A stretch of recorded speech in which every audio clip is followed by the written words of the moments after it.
Hello there and welcome to History for Lunatics. I'm so glad you're here tonight. Pull up something comfortable. Maybe you're listening from a quiet room, maybe from the edge of sleep, maybe from a city where the lights outside your window are still burning as if money, power and time can never run out. And that is exactly where we are going tonight. Not to a battlefield, not to a palace, not to a courtroom where a single sentence changed the law.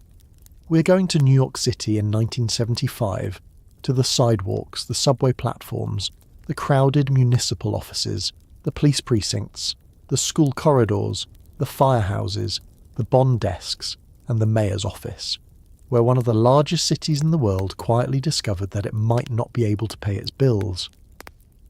It is a strange thing, bankruptcy.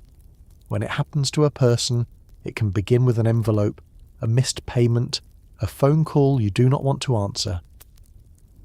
When it happens to a business, it might begin with a closed office door, a meeting with lawyers, a payroll that suddenly becomes uncertain. But when it nearly happens to a city, especially a city like New York, it feels almost impossible to picture. How does a city run out of money? How does a place with bridges, tunnels, airports, museums, skyscrapers, universities, banks, newspapers, stock exchanges, police cars, sanitation trucks, public hospitals and millions of people suddenly look down at its own pockets and realise there is nothing there? Cities are supposed to feel permanent. That is part of their illusion. You can stand in the middle of Manhattan and feel as if the buildings are not just built on stone and steel, but on certainty itself. Yet in 1975, that certainty began to crack. So before we step into that year, let me ask you something. What time is it where you are right now? Is it late enough that your city has gone quiet? Or are there still cars moving outside, still someone awake in the apartment above you, still the low, ordinary hum of modern life doing what it always does? And wherever you are listening from tonight, whether it is New York, London, Warsaw, Los Angeles, Manila, Toronto, or some small town that feels very far from Wall Street, I want you to imagine one morning when the people who ran the biggest city in America were forced to face a simple, humiliating question. What happens tomorrow if the money does not arrive? If this kind of storytelling speaks to you, if you like history told slowly, with the lights turned down a little and the human details left in, it would mean a lot if you hit that subscribe button and give this video a like. You do not have to do it right now. Do it when something in the story makes you stop for a second and think about the world you live in a little differently. And if you want to tell me where you are watching from, I always love reading those comments. There is something fitting about hearing from different places while telling the story of a city that once believed the whole world was watching it, and in 1975, for reasons it did not want, the whole world really was. Now let us go back to a morning in New York City in the spring of 1975. Not the New York of postcards, not the clean shining skyline you see from a distance, where the towers look almost weightless against the sky. This was a harder city, dirtier, louder, more tired. The subways were covered in graffiti so thick that entire train cars seemed to have been swallowed by colour and rage. Turnstiles clattered in stations that smelled of metal, brake dust, urine, old newspapers and warm electricity. The streets carried the smell of exhaust, hot pretzels, garbage, cigarette smoke, and in some neighbourhoods, fear. Not cinematic fear, not the kind that arrives with music behind it, but the ordinary kind that changes how fast you walk after dark and how tightly you hold your bag on the train. New York had always been difficult. That was part of its personality. It had never promised gentleness. It promised movement, work, noise, collision, ambition, and the chance that if you could survive the pressure, you might become someone else. But by 1975, the pressure felt different. It was no longer just the pressure of crowds or traffic or rent. It was the pressure of a machine that had been running too hot for too long, and now the gauges were beginning to shake. Inside City Hall, the language was not poetic. It was numbers, notes, bonds, interest, payroll, revenue, deficit, maturity dates, cash flow. Those words sound dry until the moment they decide whether a teacher gets paid, whether a sanitation truck leaves the garage, whether a police officer reports to duty, whether a hospital can keep operating, whether a city can keep pretending that tomorrow will look enough like today for people not to panic. The trouble with money at the level of a city is that it can sound abstract right up until it becomes physical. A number on a ledger becomes a closed firehouse. A failed bond sale becomes garbage on a sidewalk.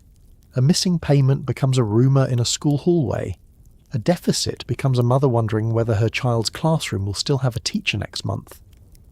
The mayor was Abraham Beam, a small, careful man with the face of an accountant and the misfortune of arriving at the centre of history when the books finally stopped balancing. Beam had spent much of his career around budgets. He understood figures. He understood municipal finance. He understood, perhaps better than most, that New York had been living for years with a kind of financial fog around it. The city had not suddenly become broke in a single day, any more than a building suddenly collapses at the first crack. The weakness had been growing inside the structure for a long time, but there is always a day when the crack becomes visible to everyone. There is always a morning when the polite language ends and someone in a room has to say the thing plainly. The city was running out of cash. That sentence should feel almost absurd. New York City, the place that contained Wall Street, the place where money seemed to move through the air itself, was running out of cash. It was like hearing that the ocean was thirsty. And yet that was the reality. For years, the city had relied on short-term borrowing to cover expenses that came due before tax revenue arrived. This was not unusual by itself.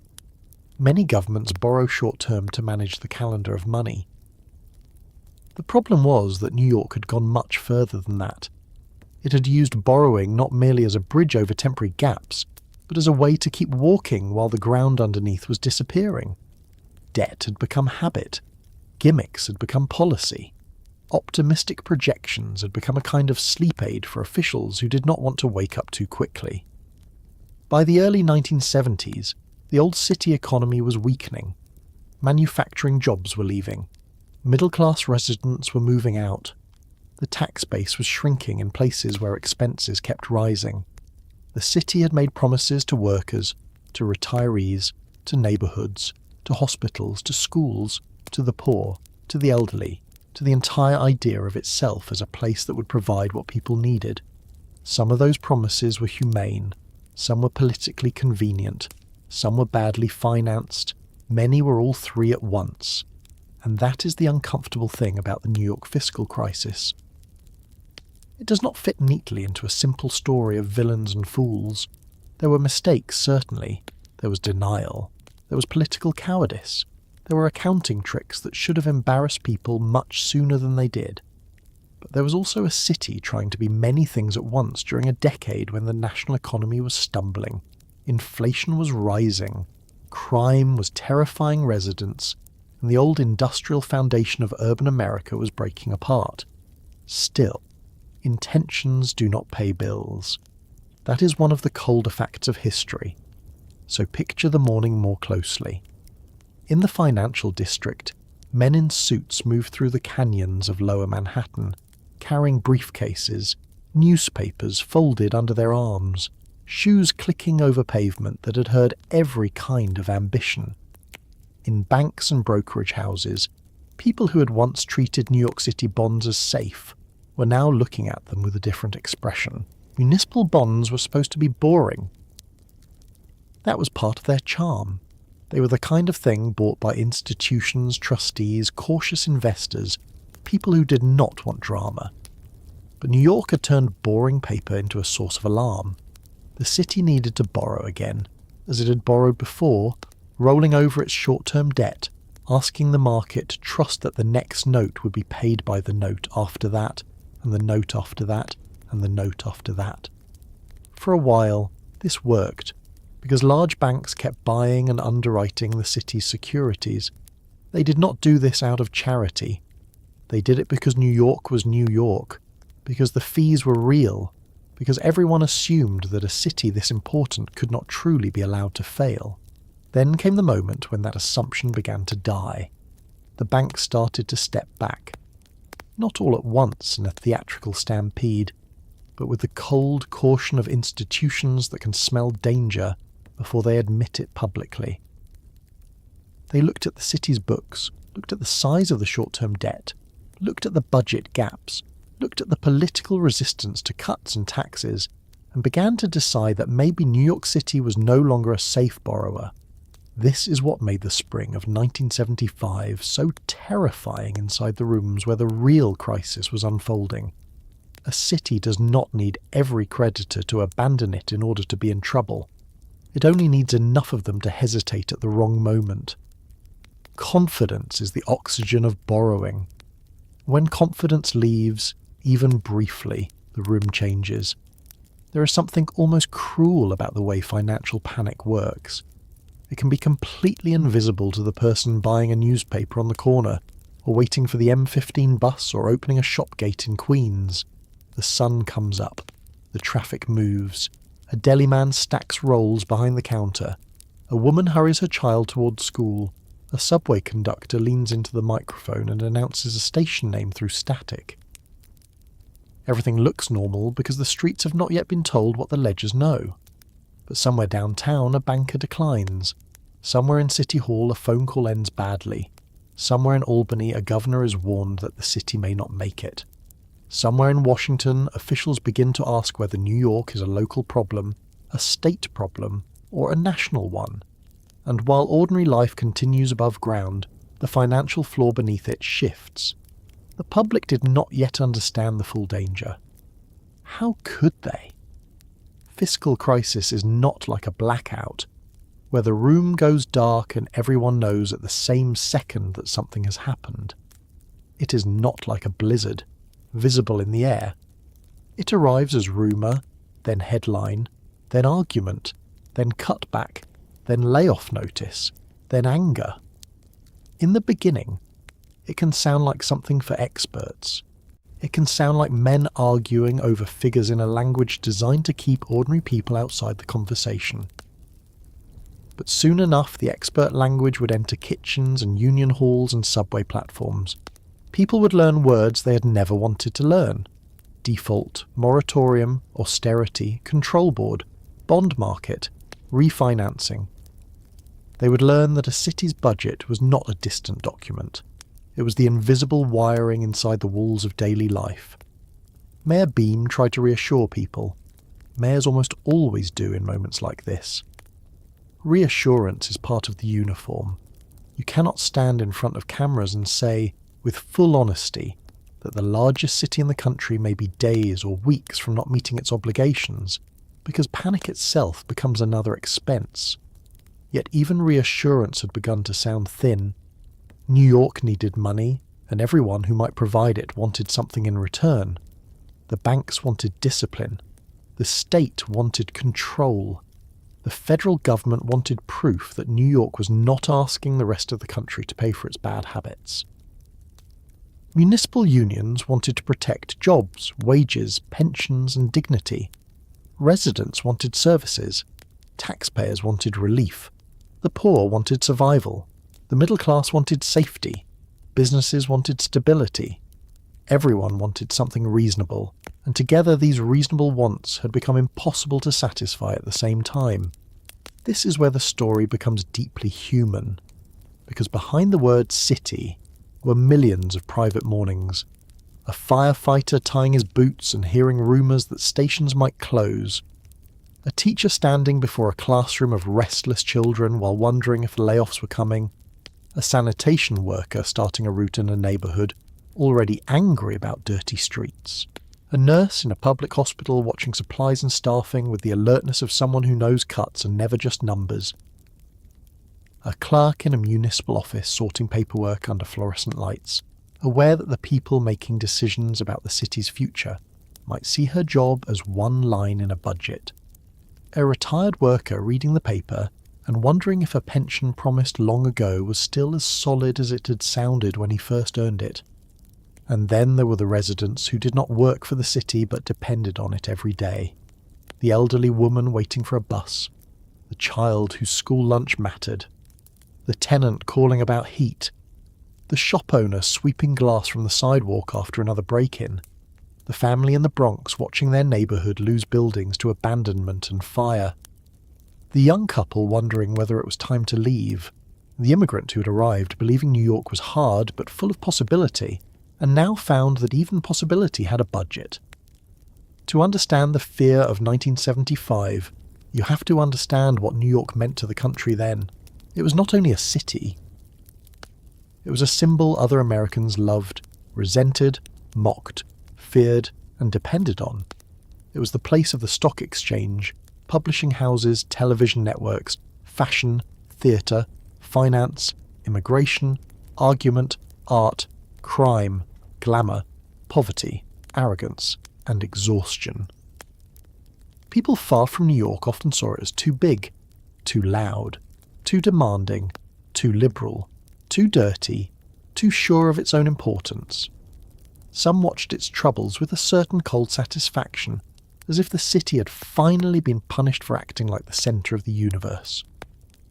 But for the people living there, the crisis was not symbolic. It was not a lesson. It was home. That is one of the easiest things to forget when history becomes political. New York in 1975 was not an editorial. It was not a talking point. It was 8 million lives pressed against one another in apartments, on trains, in public schools, in bodegas, in offices, in playgrounds, in churches, in bars, in precinct houses, in emergency rooms, in late-night diners where the coffee tasted burnt and familiar. It was a place where people still fell in love, still fought with neighbours, still carried groceries upstairs, still celebrated birthdays, still listened to baseball on the radio, still complained about the subway, still believed their block mattered even if the city around it seemed to be coming apart. Bankruptcy, if it came, would not descend on an abstraction. It would land on them. Inside the government, the question of default became more immediate with every failed attempt to borrow. Default is a clean word for a messy thing. It means not paying what you owe when you owe it. For a person, it damages credit. For a business, it can trigger collapse. For New York City, default threatened something larger and harder to predict. No major American city of its size had simply gone into that kind of financial failure. What would happen to municipal bonds across the country? Would investors start doubting other cities? Would public workers go unpaid? Could the city legally declare bankruptcy? Would Washington step in? Would Albany take control? Would the courts? Would the markets? No one really knew, and the not knowing made everything worse. The strange part is that the city still looked powerful. That is what makes near collapse so unsettling. The Empire State Building still stood. The bridges still held. The harbour still open toward the Atlantic. The subways still groaned under the streets. Taxis still flashed yellow through traffic. The skyline still told the world that New York was rich, even as the government beneath that skyline could not find the money it needed to keep operating. There is a lesson there that feels uncomfortably modern. A place can look wealthy and be broke. A household can have furniture and no savings. A company can have a shining lobby and impossible debt. A city can have towers full of banks and still be unable to sell its own paper. As spring moved into summer, the crisis would become louder. Albany would create new machinery to rescue and control the city. The Municipal Assistance Corporation would appear with its sober name and enormous responsibility, trying to sell bonds when the city itself no longer could. Felix Rohatyn, the investment banker who would become one of the central figures in the rescue, would move through the crisis with the calm of a man asked to negotiate with a burning building. Governor Hugh Carey would find himself balancing political danger against financial necessity. Unions would be asked to sacrifice. Pension funds would be drawn into the rescue. Services would be cut. Workers would be laid off. New York would be forced to look at itself in a mirror it had avoided for years. But on that first morning of realization, before all the machinery of rescue had been fully built, before the famous headline, before the national argument over whether the city deserved help or punishment, The crisis had a simpler shape. The money was not there. The banks were no longer willing to pretend indefinitely. The bills were coming due. And a city that had spent years borrowing from tomorrow had arrived. Finally, at tomorrow. Imagine standing outside City Hall that day. The building itself is graceful, almost modest compared to the scale of the city it governs. People pass through the park, reporters wait, aides move quickly, phones ring behind old walls. Somewhere inside, men study documents that seem bloodless, until you remember that each figure has a human shadow. Outside, New York continues to roar, impatient with the idea that anything could stop it. Horns, footsteps, sirens, vendors, pigeons, buses, the hard music of a city that has never known how to whisper. And yet beneath all that noise there is a quieter sound now, something almost no one on the sidewalk can hear. It is the sound of confidence leaving the room. That sound is where the story truly begins. Not with a riot, not with a single villain, not with one foolish decision, but with a long accumulation of promises, debts, habits, hopes, evasions, and assumptions that finally reached the edge of the desk and had nowhere else to go. New York had grown into a city that expected itself to provide more, endure more, carry more, and somehow always find a way. For a long time, it did.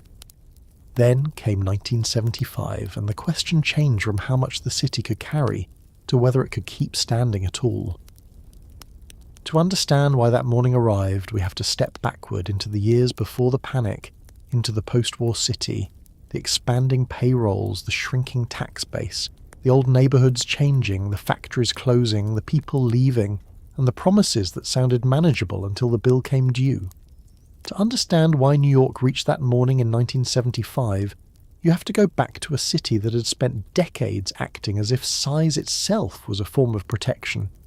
New York was not just large, it was enormous in every possible way. It had more people than many states, more daily movement than some countries, more offices, more schools, more hospitals, more trains, more bridges, more unions, more departments, more needs, more noise and more bills than any American city could easily explain to someone who had never lived inside it. The city had grown used to being treated as exceptional, and in many ways it really was. It was the port, the financial centre, the publishing centre, the garment centre, the immigrant gateway, the cultural capital, the place where national news often became local news simply because so much of the nation's attention passed through Manhattan first. But there was a danger hidden inside that exceptional status. New York began to believe that because it was necessary, it was safe. Because it was important, someone would always lend. Because it had always found a way before, it would find a way again. That belief did not appear overnight. It was built after World War II, when New York still felt like the capital of the American century. Soldiers came home, factories were still working, ships still moved through the harbour. Offices filled with clerks, typists, brokers, lawyers, bookkeepers, shipping agents, insurance men and managers. The garment district still carried the sound of sewing machines and hand trucks. The dock still had men unloading cargo by muscle, hook, and habit. Brooklyn still had manufacturing streets where work shirts and lunch pails moved in and out of buildings in regular waves. Queens still had industrial pockets mixed with small houses and apartment blocks. The Bronx still had neighbourhoods dense with families, schools, shops, and the ordinary confidence of people who expected the city to continue being hard but workable. This post-war New York was not easy, but it was still full of paychecks. And paychecks mattered because paychecks became rent, sales, fares, taxes, and the steady circulation of money that kept a public city alive.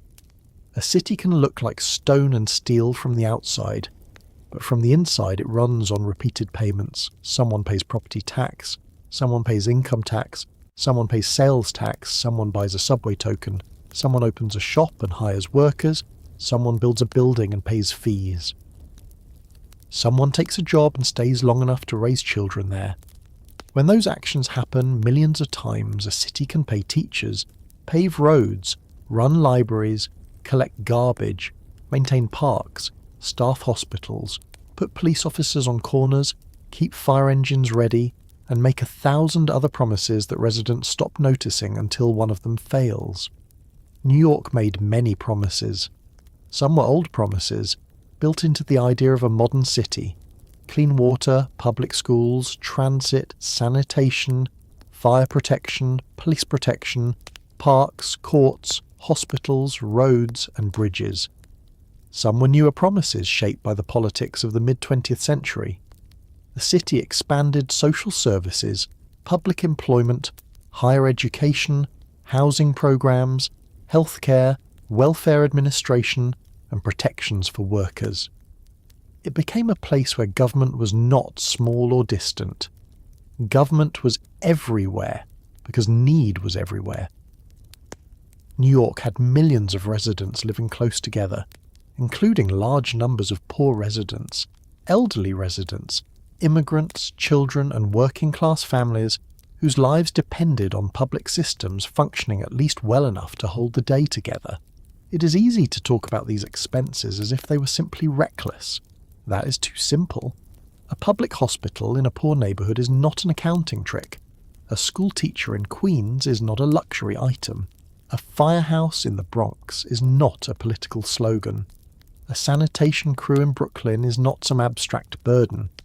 These were real services for real people. The difficulty was that the city kept adding responsibilities, while the economic foundation beneath those responsibilities was changing. The old city economy that had helped pay for the public city was starting to weaken. Factories were leaving, shipping was changing, containerization shifted freight away from the old working waterfront. Manufacturing firms found cheaper land, cheaper labour, newer buildings, and easier truck access outside the 5 boroughs. Some moved to New Jersey, some moved to the south, some moved overseas, some simply closed. The loss did not feel like one dramatic collapse at first. It looked like a shop gate that stayed down, a loading dock that no longer had a line of men waiting, a garment floor that cut hours, a factory building converted to storage, then left half empty. A family whose father once walked to work now worrying because the plant had moved beyond the reach of a subway ride. This is how deindustrialization often works. It does not always arrive with a single explosion. It hollows out streets slowly, job by job, lease by lease, machine by machine, until one day people realize that the old source of stability is gone, and the neighborhood has been living on memory. By the late 1960s and early 1970s, New York was losing industrial firms and manufacturing jobs at a frightening rate. Those were not just numbers in an economic report.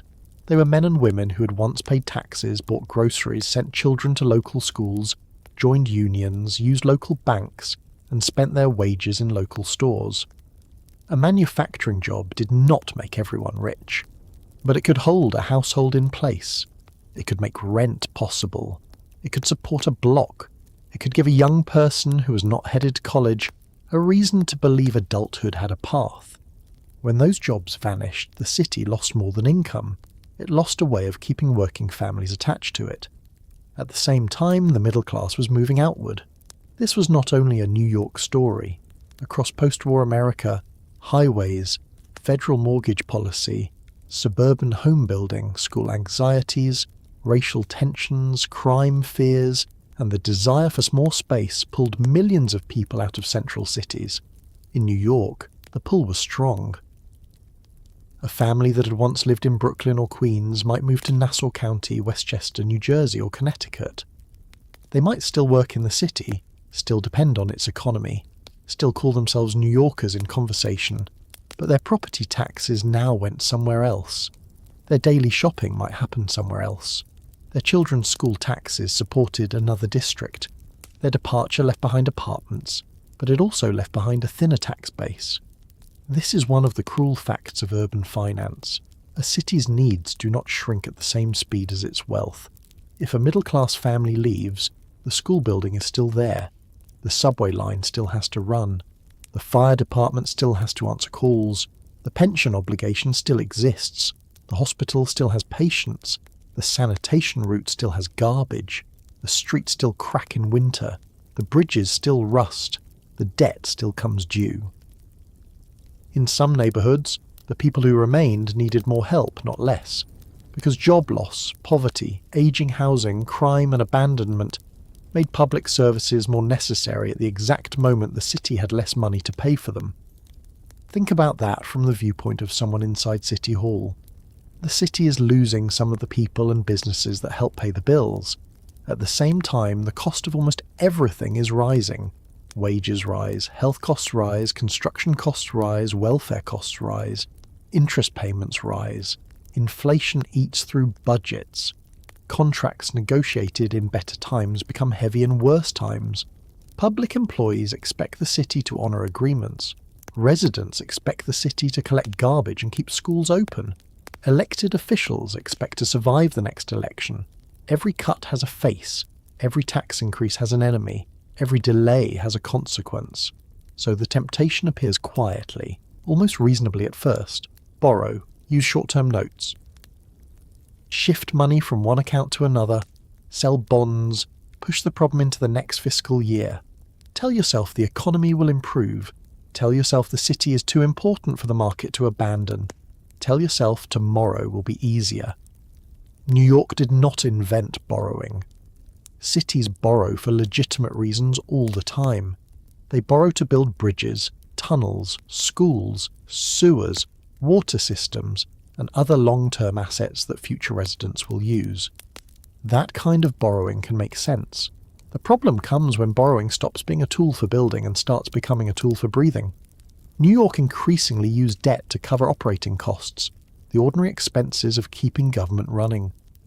That is the difference between taking out a mortgage to buy a house and taking out loans to buy groceries, while telling yourself that next month will somehow fix everything.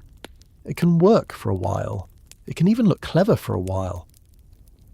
But the underlying problem grows because groceries are gone after you eat them, and the loan remains. By the late 1960s and early 1970s, the city's budget process had become a maze of hopeful assumptions and financial manoeuvres. Revenue forecasts were too optimistic. Pension funds were not always treated with the caution they deserved. Capital funds were used in ways that blurred the line between long-term investment and short-term survival.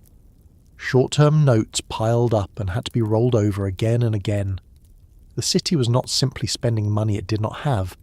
It was creating a system in which paying old borrowing required new borrowing. That is manageable only as long as lenders keep believing. The moment lenders doubt, the whole arrangement becomes dangerous. And for years, lenders did believe. Banks had a long relationship with New York. The city was a major borrower, and the banks earned fees from helping sell its securities. Municipal finance was a business, and New York was one of its biggest customers. There was also a sense, partly spoken and partly assumed, that New York City could not truly be treated like an ordinary borrower. It was too large. It was too connected. Its collapse would damage too many people. So the banks kept helping the city sell paper, and the city kept moving forward, and the public rarely saw the full weakness of the structure. Meanwhile, life on the streets gave signs that the city was under strain. These signs did not always look financial. They looked social. They looked physical. A playground with broken equipment. A subway car covered in graffiti. A public school crowded beyond comfort. A police precinct stretched thin. A hospital hallway full of waiting patients. A burned-out building in the South Bronx. A landlord who stopped maintaining an apartment house because abandonment or insurance fraud seemed more profitable than repair.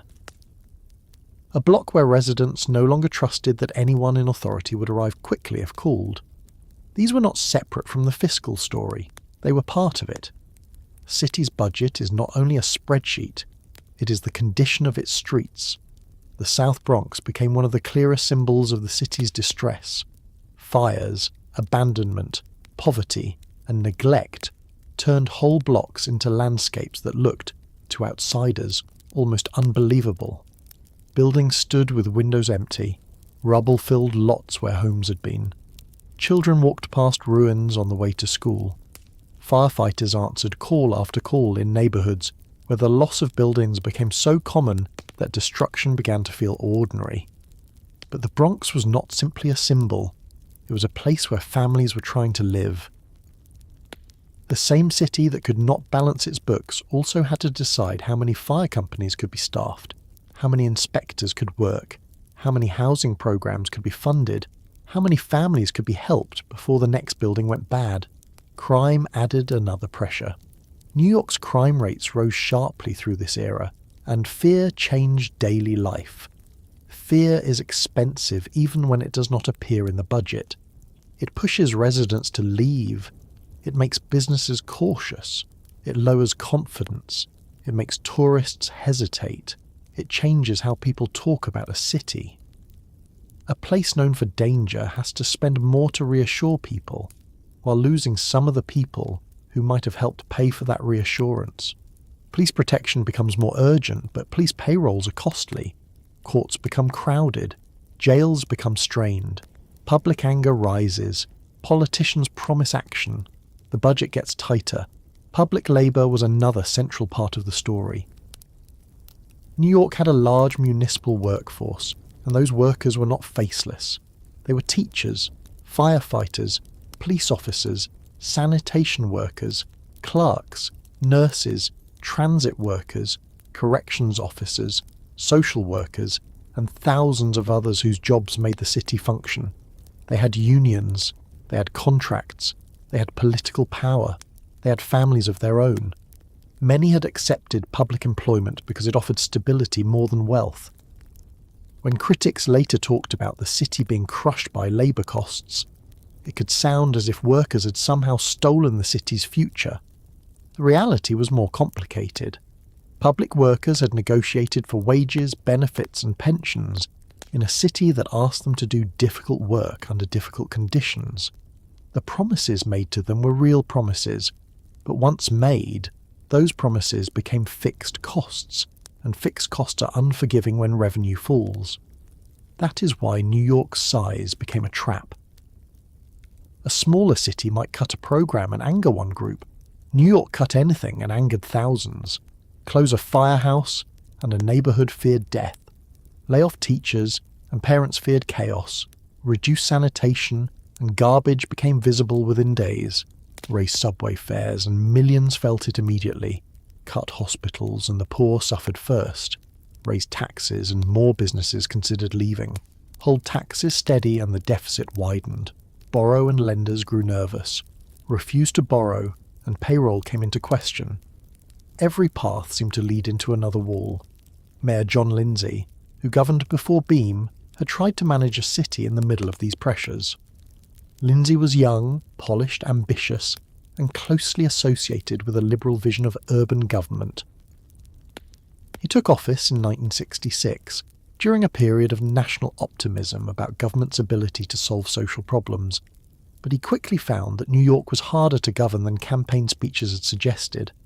The city faced labour unrest, strikes, racial tension, poverty, crime, rising costs, and an ageing infrastructure. Lindsay's administration expanded services and also raised taxes. Some saw him as trying to hold together a humane city during a brutal transition. Others saw him as spending too much and managing too little. Both views contain pieces of truth. What matters for 1975 is that by the time Lindsay left office, the city's financial practices were already deeply strained. Then came Abraham Beam. Beam did not seem like a reckless dreamer. He was not a grand performer. He had been city comptroller and knew the budget world intimately. In ordinary times, that might have been an advantage. But Beam inherited a city whose financial problems were already moving faster than traditional politics could manage. He also inherited a culture of budget balancing that depended on delay, adjustment, borrowing, and presentation. The city's official books could give the appearance of order, while the underlying cash problem worsened. That distinction matters. A budget can be called balanced because of accounting choices, while the government still struggles to pay bills in the real world. Paper balance and cash solvency are not the same thing. This is where the story becomes almost painfully ordinary. New York did not grow too big to pay for itself because one person woke up and decided to destroy the city. It happened through thousands of decisions that each had a reason. Keep this program for one more year. Avoid that layoff until after the election. Borrow this amount because revenue will recover. Move that cost into another category. Assume that tax receipts will be stronger. Roll over those notes. Do not confront that union yet. Do not frighten the bond market. Do not tell the public too much. Do not be the one who turns off the lights. There is something very human in that, and not in a flattering way. Governments are made of people, and people dislike pain. They especially dislike pain that arrives immediately, while the reward is only the avoidance of a future disaster. Cutting spending early is politically painful. Raising taxes early is politically painful. Telling voters the truth early is politically painful. Borrowing feels less painful because the consequences are delayed. So borrowing becomes the soft answer. It lets everyone leave the meeting. It lets the mayor speak calmly. It lets the unions hope. It lets the banks earn fees. It lets the city continue until it does not. By 1975, the old method was failing. The city needed to keep borrowing to meet obligations, but the banks and investors were losing confidence. When they looked at New York, they no longer saw merely a difficult borrower with temporary problems. They saw a government using short-term debt to cover recurring deficits. They saw a tax base under pressure. They saw accounting practices they did not trust. They saw political leaders struggling to impose discipline. They saw a city whose expenses had outgrown its reliable income. The city that had once seemed too big to fail now looked too big to understand and too expensive to trust. For ordinary New Yorkers, this transformation was still difficult to see in full. A city's financial structure is hidden beneath daily routine. You can ride a subway without knowing how its capital needs are financed. You can send a child to school without reading the city's labour contracts. You can walk past a public hospital without knowing the reimbursement formulas and budget gaps behind it. You can complain about taxes without seeing the debt service schedule. Most people meet government only where it touches their lives. A clean street, a safe corner, a working classroom, a bus that comes, a building inspector who responds, a fire engine that arrives. When those things begin to weaken, people feel failure before they understand its cause. And by the mid-1970s, many people felt it. They felt it in dirtier streets, slower services, more fear, more visible disorder, and a general sense that the city had lost control of itself. Newspapers carried stories about crime, budget gaps, layoffs, and political conflict. The old confidence turned into a rougher mood. Some residents defended the city fiercely because it was home, and because leaving was not possible or not desired. Others packed and left. Some businesses stayed because New York was still New York. Others decided the cost, danger, and uncertainty were too high. Every departure made the problem harder for those who remained. This is what it means for a city to grow too big to pay for itself. It does not mean the buildings are too tall, or the population is too large in some simple physical sense. It means the system of promises has grown beyond the system of payment. It means the city has built a public life around expectations that the economy no longer supports. It means political leaders have treated debt as time, and then time has run out. It means the market that once accepted every explanation begins to ask for proof. It means a mayor can stand in an office surrounded by reports, phones, aides, and maps of the greatest city in America, and still face the same problem as a family at a kitchen table, with more bills than money. By the spring of 1975, that kitchen table reality had reached City Hall. The city had to borrow again. It had to roll over notes. It had to meet payroll. It had to keep schools, hospitals, police, fire, sanitation, transit, courts, and offices functioning. But the lenders who had kept the machine running were no longer willing to treat New York's promises as enough. That was the point where a long-term crisis became an immediate one. The city had spent years growing larger in responsibility, while growing weaker in the resources needed to carry it. Now the people who bought and sold its debt wanted answers, and answers were no longer enough by themselves. They wanted control, security, cuts, new revenue, and proof that the old habits were finished. The next struggle would move behind closed doors into banks, bond offices, state meetings, emergency panels, and negotiations where New York's future was discussed in the language of interest rates, guarantees, maturities, and risk. The panic did not begin with shouting. That is one of the strange things about the New York fiscal crisis.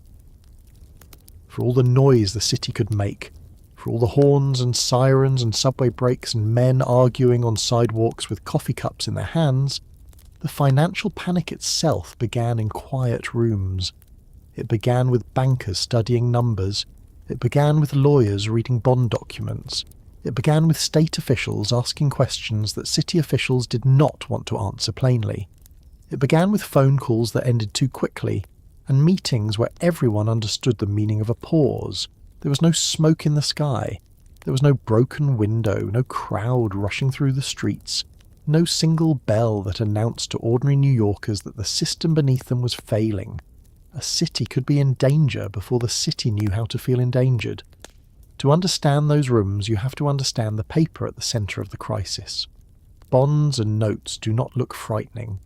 They are not heavy like machinery or dramatic like a burning building. They are promises written in formal language. A city says, "Lend us money now and we will pay you back later with interest." That is the basic idea. The lender may be a bank, an insurance company, a pension fund, a wealthy investor, or a person buying municipal bonds because they are supposed to be safe and steady. Cities have used bonds for generations to build the things that cities need: bridges, schools, sewers, water systems, courthouses, roads, and other long-lasting public works. In a healthy arrangement, today's borrowing pays for something that people will use for decades, and tomorrow's taxpayers help repay the cost because tomorrow's taxpayers benefit from it. New York's problem was that borrowing had become something else. It was not just building for the future, it was paying for the present. The city was using short-term notes to keep itself moving, and those notes came due quickly. That detail matters. A long-term bond is like a long road. A short-term note is like a door you keep having to reopen. When the note matures, the city needs cash to pay it off. If the city does not have the cash, it needs to sell new notes and use the new money to pay the old promise. That can work as long as buyers are willing. It can feel routine. It can become part of the calendar. But the whole system depends on trust. If buyers decide not to buy, the door does not open, and the borrower is left standing there with a bill in its hand. That was the danger New York faced in 1975. The city had borrowed so often and in such complicated ways that the people who lent it money began to ask whether the promise was still good.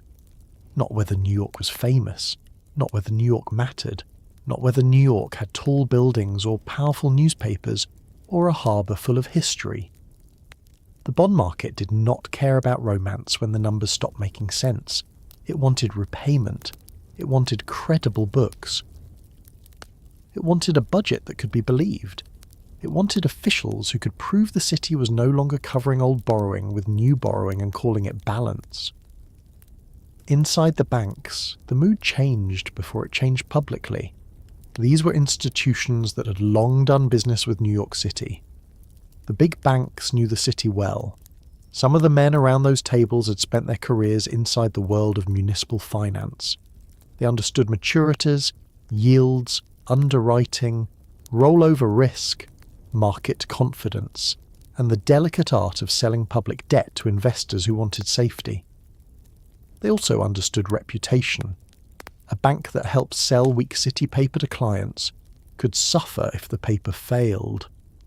A bank that kept lending when the facts were worsening might be blamed for ignoring obvious danger. At a certain point, caution became more attractive than loyalty, so the bankers began to look harder.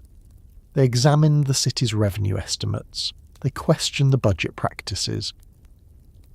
They worried about the growing pile of short-term debt. They saw that the city's official presentations did not fully calm the underlying problem. They saw that the economy was weak, Taxes were already high, expenses were still large, and political leaders were struggling to make cuts that would satisfy the market. The city did not simply need another loan. It needed belief, and belief was running out. There is a specific kind of fear that belongs to finance, and it is not the same as fear in the street. Street fear is physical. You feel it in your shoulders. You watch the corner. You walk faster.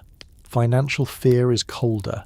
It appears as a refusal, a lower price, a higher interest rate, a buyer who says maybe later, a bank that says conditions have changed, a meeting postponed, a market that used to accept your paper and now asks who else is buying. When enough people ask that question, the answer becomes the crisis. By the spring of 1975, New York needed to sell more notes, as it had done before, but the old buyers were no longer ready to behave as if nothing had changed. This was the moment when the city's private financial weakness became a public emergency. The city could not force investors to trust it. It could not order banks to keep underwriting its debt as if they had not seen the books. It could not tell the market that New York deserved credit because New York was New York. The market had heard that argument already, and now it wanted more. Imagine a room downtown where the air is stale from cigarettes and long meetings. Papers lie across a table. Men in dark suits turn pages and speak in careful voices. Someone from the city explains the need. Someone from a bank asks about revenue. Someone else asks what cuts are real and what cuts are only announced. A lawyer warns about legal limits. An aide writes notes. A phone rings in the next room. Nobody wants to say the city is finished. Nobody wants to be the first to produce panic. But the practical meaning is becoming clear. If the banks do not help New York sell its paper, New York cannot keep operating in the ordinary way. The city's government is not a shop that can close early and reopen after a better week. It has payrolls, welfare checks, hospitals, debt payments, police, schools, courts, firehouses, jails, sanitation garages, and obligations that arrive whether the market feels generous or not. Mayor Beam was caught inside that pressure. He had to speak to the public in the language of reassurance while speaking to financiers in the language of need. Those languages do not sit easily together. If you reassure too much, lenders think you are not serious. If you admit too much, the public panics and lenders become even more cautious. Beam had spent years around municipal finance, but now the knowledge that should have helped him also trapped him. He knew enough to understand how bad the problem was. He also knew that admitting the full scale of it might make the problem worse by the hour. Governor Hugh Carey, newly in office in Albany, was pulled into the crisis because the city's problem was too large to remain local. New York City was not just another municipality in the state. It was the state's economic engine, political problem, international symbol, and fiscal risk all at once. If the city went down, Albany could not pretend it had merely watched a distant event. The state advanced money to keep the city operating, but an advance was not a cure. It was a rope thrown to someone who was still in deep water. The basic question remained: who would make the city trustworthy again? Carey turned to a small group of men from law, finance and business to study the problem and recommend a rescue structure. Among them was Felix Rohatyn, an investment banker at Lazar Frères, a man whose name became inseparable from the crisis. Rohatyn was not an elected official. He did not have to face voters in Queens or union members in Brooklyn or angry parents in Staten Island. That was part of his usefulness and part of what made him controversial. He represented a kind of power that New York knew well but did not always like to name directly. The power of finance to decide what government could and could not do once government needed money badly enough. Rohatyn and others understood that the city itself had lost credibility. If investors would not lend directly to New York City, perhaps they would lend to something new, something with cleaner controls, stronger backing, and a board that looked more reassuring to the bond market. This was the logic behind the Municipal Assistance Corporation, quickly known as MAC, and soon nicknamed Big Mac by newspapers and politicians who understood that a crisis needs a shorthand name. Mac was created in June 1975 by the state to sell bonds and provide financing to the city. It was backed by state-controlled revenues and given powers to police certain city financial practices. The idea was simple enough to explain and difficult enough to execute. If New York City could no longer borrow under its own damaged name, MAC would borrow for it under a structure designed to look safer. But creating a new corporation did not magically restore trust. Investors had been frightened for reasons that a new label could not erase in one afternoon. They wanted to know whether Mac bonds were truly secure. They wanted to know whether the city would make the required cuts. They wanted to know whether Albany would stand firmly behind the arrangement.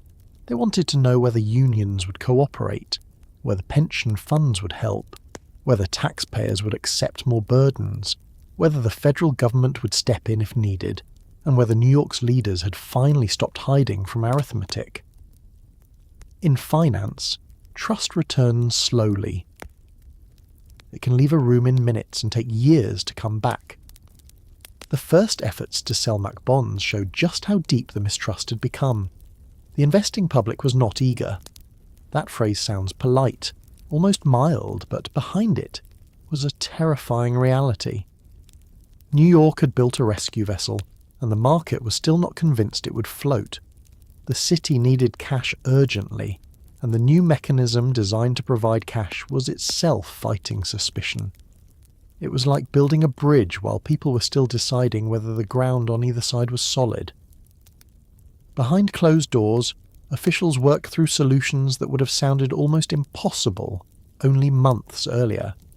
They discussed wage freezes, they discussed layoffs, they discussed fare increases, they discussed cuts to the city university system, they discussed using pension funds to help buy city debt, they discussed state oversight, they discussed giving outside boards the power to approve city budgets.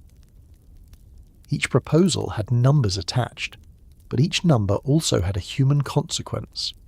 A wage freeze meant a worker's household budget tightened. A layoff meant a family lost income.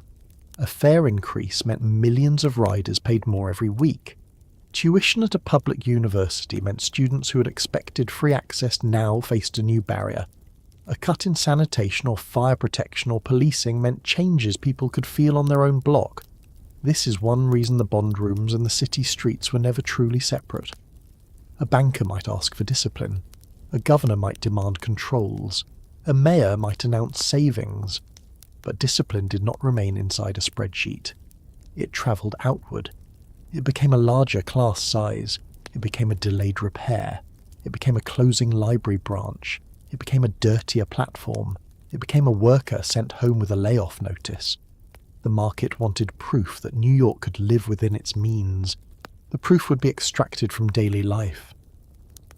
Still, from the point of view of the banks, the demand for proof was not irrational. They had watched the city use borrowing in ways that made the books harder to trust. They had seen deficits concealed or softened by accounting practices. They had seen revenue and expenditure timing treated in ways that made official balance less meaningful than it sounded. They had seen short-term debt expand until every refinancing became another test of confidence. They had a reason to ask whether the next promise was better than the last one. The uncomfortable truth is that both sides could explain themselves. The city could say it had real needs and millions of vulnerable residents. The lenders could say needs did not repay notes. The unions could say workers had earned their wages and pensions. The reformers could say the old habits had to end. The mayor could say cuts would hurt the city. The market could say no cuts meant no money. That is how a financial crisis becomes a political crisis. Money stops being only money. It becomes authority. Whoever provides the money gets a voice. Whoever refuses the money gets power. In 1975, New York City discovered that its elected government was no longer the only government that mattered. The banks mattered. The state mattered. MAC mattered. Soon the Emergency Financial Control Board would matter even more. The people who lived in the city still voted for mayor and city council, but decisions about the city's future increasingly moved into boards, panels, and negotiations that ordinary residents did not attend and could not easily influence. The budget became a site of democracy under pressure. There is a hard question here that does not have a clean answer. Who should control a city when the city cannot pay its bills? The elected leaders chosen by the residents, even if those leaders helped create the problem. The state government, because the state has broader responsibility. The bondholders, because they are owed money. The workers, because they keep the city alive. The taxpayers, because they carry the burden. The poor, because they suffer first when services are cut. The federal government, because the nation cannot allow its largest city to collapse. In 1975, New York did not answer that question once. It answered it over and over, in emergency meetings, legislation, bond sales, court fights, and deals made under pressure. For the men in the financial rooms, time became the enemy. Debt maturities do not wait until politics becomes comfortable. Payroll dates do not care whether a governor has built a coalition. Bond buyers do not wait politely while a mayor negotiates with unions. Every calendar page carried danger. A large note coming due could force the issue. A weak bond sale could trigger headlines.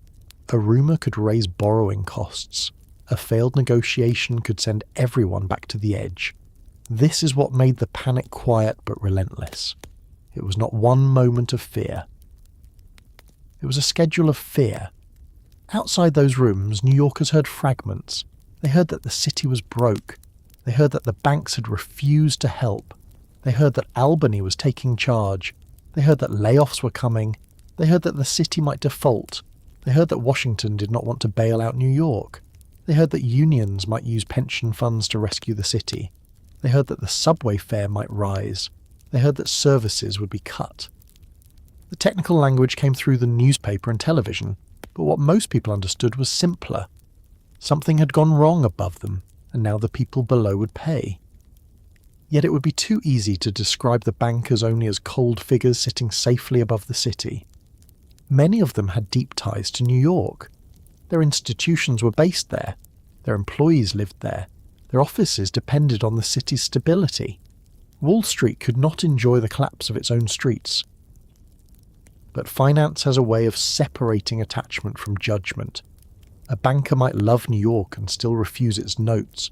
An investor might depend on the city's survival and still demand a higher yield. A financial institution might want rescue and still insist that someone else carry more of the risk. In crisis, affection is not enough. Balance sheets become brutally literal. Rohatyn's role reflected that tension. To some, he was the man who helped save the city from default. To others, he represented an unelected financial elite, imposing austerity on people who had no seat at the table. Both views have survived because both capture something real. The rescue required expertise, credibility, and access to markets. It also required painful cuts that changed public life. The city needed someone the banks would listen to, but the fact that the banks needed to be listened to so carefully revealed how much power had shifted away from ordinary politics. As the summer of 1975 unfolded, the quiet panic became more visible. The question was no longer whether New York had a serious problem. Everyone serious knew that it did. The question was whether the rescue machinery would be enough. MAC existed, but MAC had to sell bonds. The state had stepped in, but the state did not want to become an unlimited source of money. The city announced cuts, but investors doubted whether the cuts were enough or real enough. The unions were pressured, but unions did not want workers made responsible for every mistake of city government. Washington watched with reluctance, wary of setting a precedent and aware that many Americans outside New York had little sympathy for a city they viewed as overspending, overtaxing, and badly managed. In those months, New York became a test case for the limits of urban government in America. The old assumption that cities could expand services, borrow, tax, negotiate, and grow through trouble was being challenged by inflation, recession, deindustrialization, population shifts, and a national mood turning against big public spending. The bond market was not just judging New York's books, it was judging a whole model of city life. How much could a city promise? How much could a tax base carry? How much debt could be rolled over before confidence broke? Who paid when public compassion and public accounting collided? The people in the closed rooms did not always speak in those larger terms. They spoke about interest rates, guarantees, maturities, revenue streams, wage agreements, and legal authority.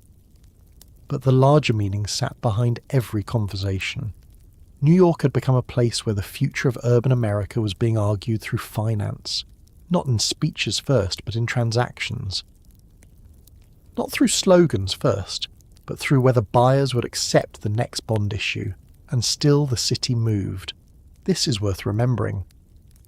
While officials argued over rescue plans, subway cars ran under the East River, elevators rose in office towers, children played in schoolyards, detectives worked cases, bakers opened before dawn, nurses changed sheets, firefighters waited for bells, secretaries typed letters, cab drivers cursed traffic, men sold newspapers beside subway stairs carrying headlines about the city's possible ruin.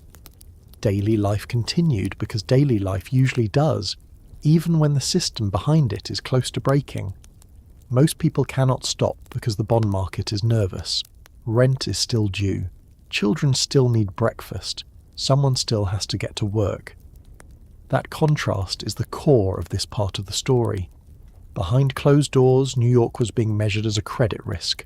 On the streets, it was still home. The banks saw maturities. Residents saw neighborhoods. The state saw emergency legislation. Workers saw paychecks. Investors saw uncertainty. Parents saw schools. Every side was looking at the same city and seeing a different object. That difference made compromise harder, because no single language could hold the whole crisis. By late summer, the financial machinery was growing more severe. The city was moving toward outside control. The idea that City Hall alone could manage the problem was fading. The Emergency Financial Control Board would soon bring state oversight directly into the city's budget process, and the old freedom to patch, delay and improvise would be narrowed. New York was being forced into a new discipline, not gradually, not through calm reform, but under threat. The city had asked the markets for time and had received suspicion. It had asked the state for help and received supervision. It would soon ask Washington for aid and receive a political lesson in humiliation. For now, though, stay inside those closed rooms a little longer. Picture the paper on the table, the calendars marked with payment dates, the coffee going cold, the tired faces of men who know that if the next sale fails, the consequences will move beyond their conference room and into every borough. There is a kind of silence that comes before public pain. New York had reached that silence. The banks had pulled back. The bond market had lost faith. MHC was struggling to restore it. Albany was tightening its grip. City Hall was losing room to maneuver. And outside, millions of people were still moving through the ordinary day, not yet fully aware that the arguments over bonds and notes were about to show up in the most physical ways a city can show distress. In fewer workers, dirtier streets, longer waits, closed services, angrier unions, and the growing fear that New York was not merely broke on paper, but breaking in public. The language of bonds and notes did not stay behind closed doors for long. It came out into the city in the form New Yorkers could see, smell, hear, and argue about. A budget cut is a phrase on paper until the garbage is still sitting on the curb the next morning. A hiring freeze is a clean administrative decision until a school principal is trying to cover classrooms with fewer teachers than the building needs. A reduction in services sounds almost polite until a fire company is closed and the people on that block start wondering how many extra minutes it will take for help to arrive. By the middle of 1975, New York's financial crisis had stopped being only a story about banks losing confidence. It had become a story about ordinary people losing confidence in the city around them. The cuts came fast because the city had very little time. For years, New York had avoided the full pain of its financial imbalance by borrowing, shifting, postponing, and hoping. Now the market was no longer willing to play along, and hope had become too expensive. The people demanding discipline wanted visible proof that the city could reduce spending. They wanted payroll reductions. They wanted services trimmed. They wanted a city that had promised too much to start proving that it could say no. In public language, this was called fiscal responsibility. In neighbourhoods, it often felt like abandonment. Imagine a municipal worker in June 1975, a man or woman who did not create the accounting practices, did not negotiate with the banks, did not approve years of borrowing, did not write the budget, and did not sit in the rooms where the city's future was being traded line by line. This worker might have spent years believing that a city job was at least stable. Maybe it did not make you rich, but it meant a paycheck, health benefits, a pension one day, and a certain dignity. A city job meant you were part of the machinery that kept New York alive.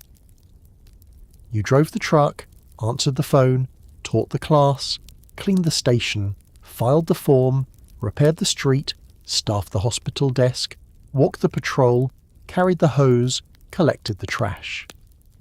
Then one day that same city looked back at its own workers and said there were too many of them.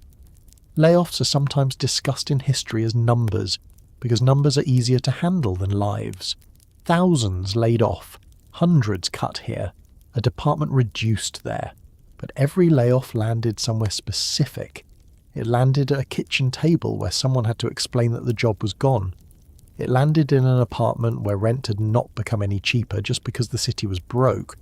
It landed in a household where children still needed shoes, groceries still had to be bought, and the electric bill still arrived with no interest in municipal finance. It landed in marriages, in arguments, in quiet humiliation, in men standing around union halls and women wondering how long savings would last. It landed in the nervous way a person starts reading the newspaper when the next list of cuts might include their department. The city laid off teachers, police officers, firefighters, sanitation workers, and civilian employees. Each cut carried a different kind of fear. Teachers worried about overcrowded classrooms and the loss of younger colleagues who had just begun to build their lives. Parents worried that schools already under strain would become more chaotic. Police layoffs came during a period when crime was already one of the city's deepest public fears. Firefighter layoffs arrived in a city where some neighbourhoods, especially in the Bronx, were already living with abandonment and fire as part of daily reality. Sanitation layoffs struck at one of the most basic questions of urban life, a question so simple that people only notice it when the answer fails. Who takes away the waste? New York produces garbage the way a furnace produces heat. It is not a side effect of the city, it is part of what the city is. Millions of people eat, work, shop, clean, throw away newspapers, packaging, food scraps, bottles, broken furniture, old clothes, office waste, restaurant waste, and all the private remains of daily life. Every morning the sanitation system has to move through that volume with discipline. When it works, people complain about the noise of the trucks and then forget about it. When it does not work, the entire city is reminded that civilization has a smell. In 1975, sanitation became one of the most visible signs of crisis. The threat to sanitation jobs was not just a labour issue, it was a public health issue, a quality of life issue, and a symbol. Garbage on the sidewalk told people that the city could no longer perform one of its most basic duties. Bags piled near curbs, refuse gathered outside apartment buildings. In hot weather, the smell thickened. Rats, already a fact of New York life, became part of the public imagination of failure. People stepped around torn bags and leaking piles on their way to the subway. Shop owners watched trash collect near storefronts and worried customers would stay away. Residents called, complained, cursed, and understood that the problem was larger than a missed pickup. When sanitation workers protested layoffs, the city saw how quickly a financial argument could become a street-level emergency. The men who collected garbage did work that many people preferred not to think about, but the moment they were gone or reduced, their importance became impossible to ignore. They handled the physical evidence of urban living. They kept rot from becoming landscape. In a city already struggling with graffiti, crime, abandonment and fear, uncollected garbage made everything feel worse. It was not only dirty, it was demoralising. A city that cannot pick up its trash looks defeated. There is something revealing about how people treat the work they most depend on. Sanitation workers were often mocked, taken for granted, or seen only when their trucks blocked traffic. But when the garbage stayed put, everyone learned the lesson again. The unpleasant jobs are often the jobs closest to survival. The city could have survived for a while without speeches, without ceremonies, without ribbon cuttings, without many of the things politicians like to stand beside. It could not comfortably survive without people willing to lift bags from curbs at dawn and throw them into trucks while the rest of the city was still waking up. The same lesson applied to firefighters. A firehouse is easy to treat as a line item until you hear sirens in the night and hope they are coming to your block. In 1975, the idea of cutting firefighters or closing companies struck deep anxiety into neighbourhoods that already felt vulnerable. The Bronx, in particular, had become a place where fire was not an occasional disaster, but a constant presence. Buildings burned because of abandonment, neglect, arson, faulty wiring, landlord desperation, insurance schemes, and the general breakdown of housing conditions in poor neighbourhoods. Firefighters were not abstract public employees there. They were the difference between a building lost and a block lost, between a family escaping and a family trapped. When firefighter layoffs came, the men inside the department understood the danger in practical terms. Fewer firefighters meant fewer companies, slower responses, more strain on those still working, and more risk when they entered buildings. Firefighting is not work that can simply be stretched without consequence. A crew has to arrive with enough people to do the job. Someone has to handle the hose, someone has to search, someone has to ventilate, someone has to watch the stairs, someone has to pull people out. The fire does not care about the city's deficit. Smoke does not move more slowly because a budget has been reduced. Police cuts carried another kind of public fear.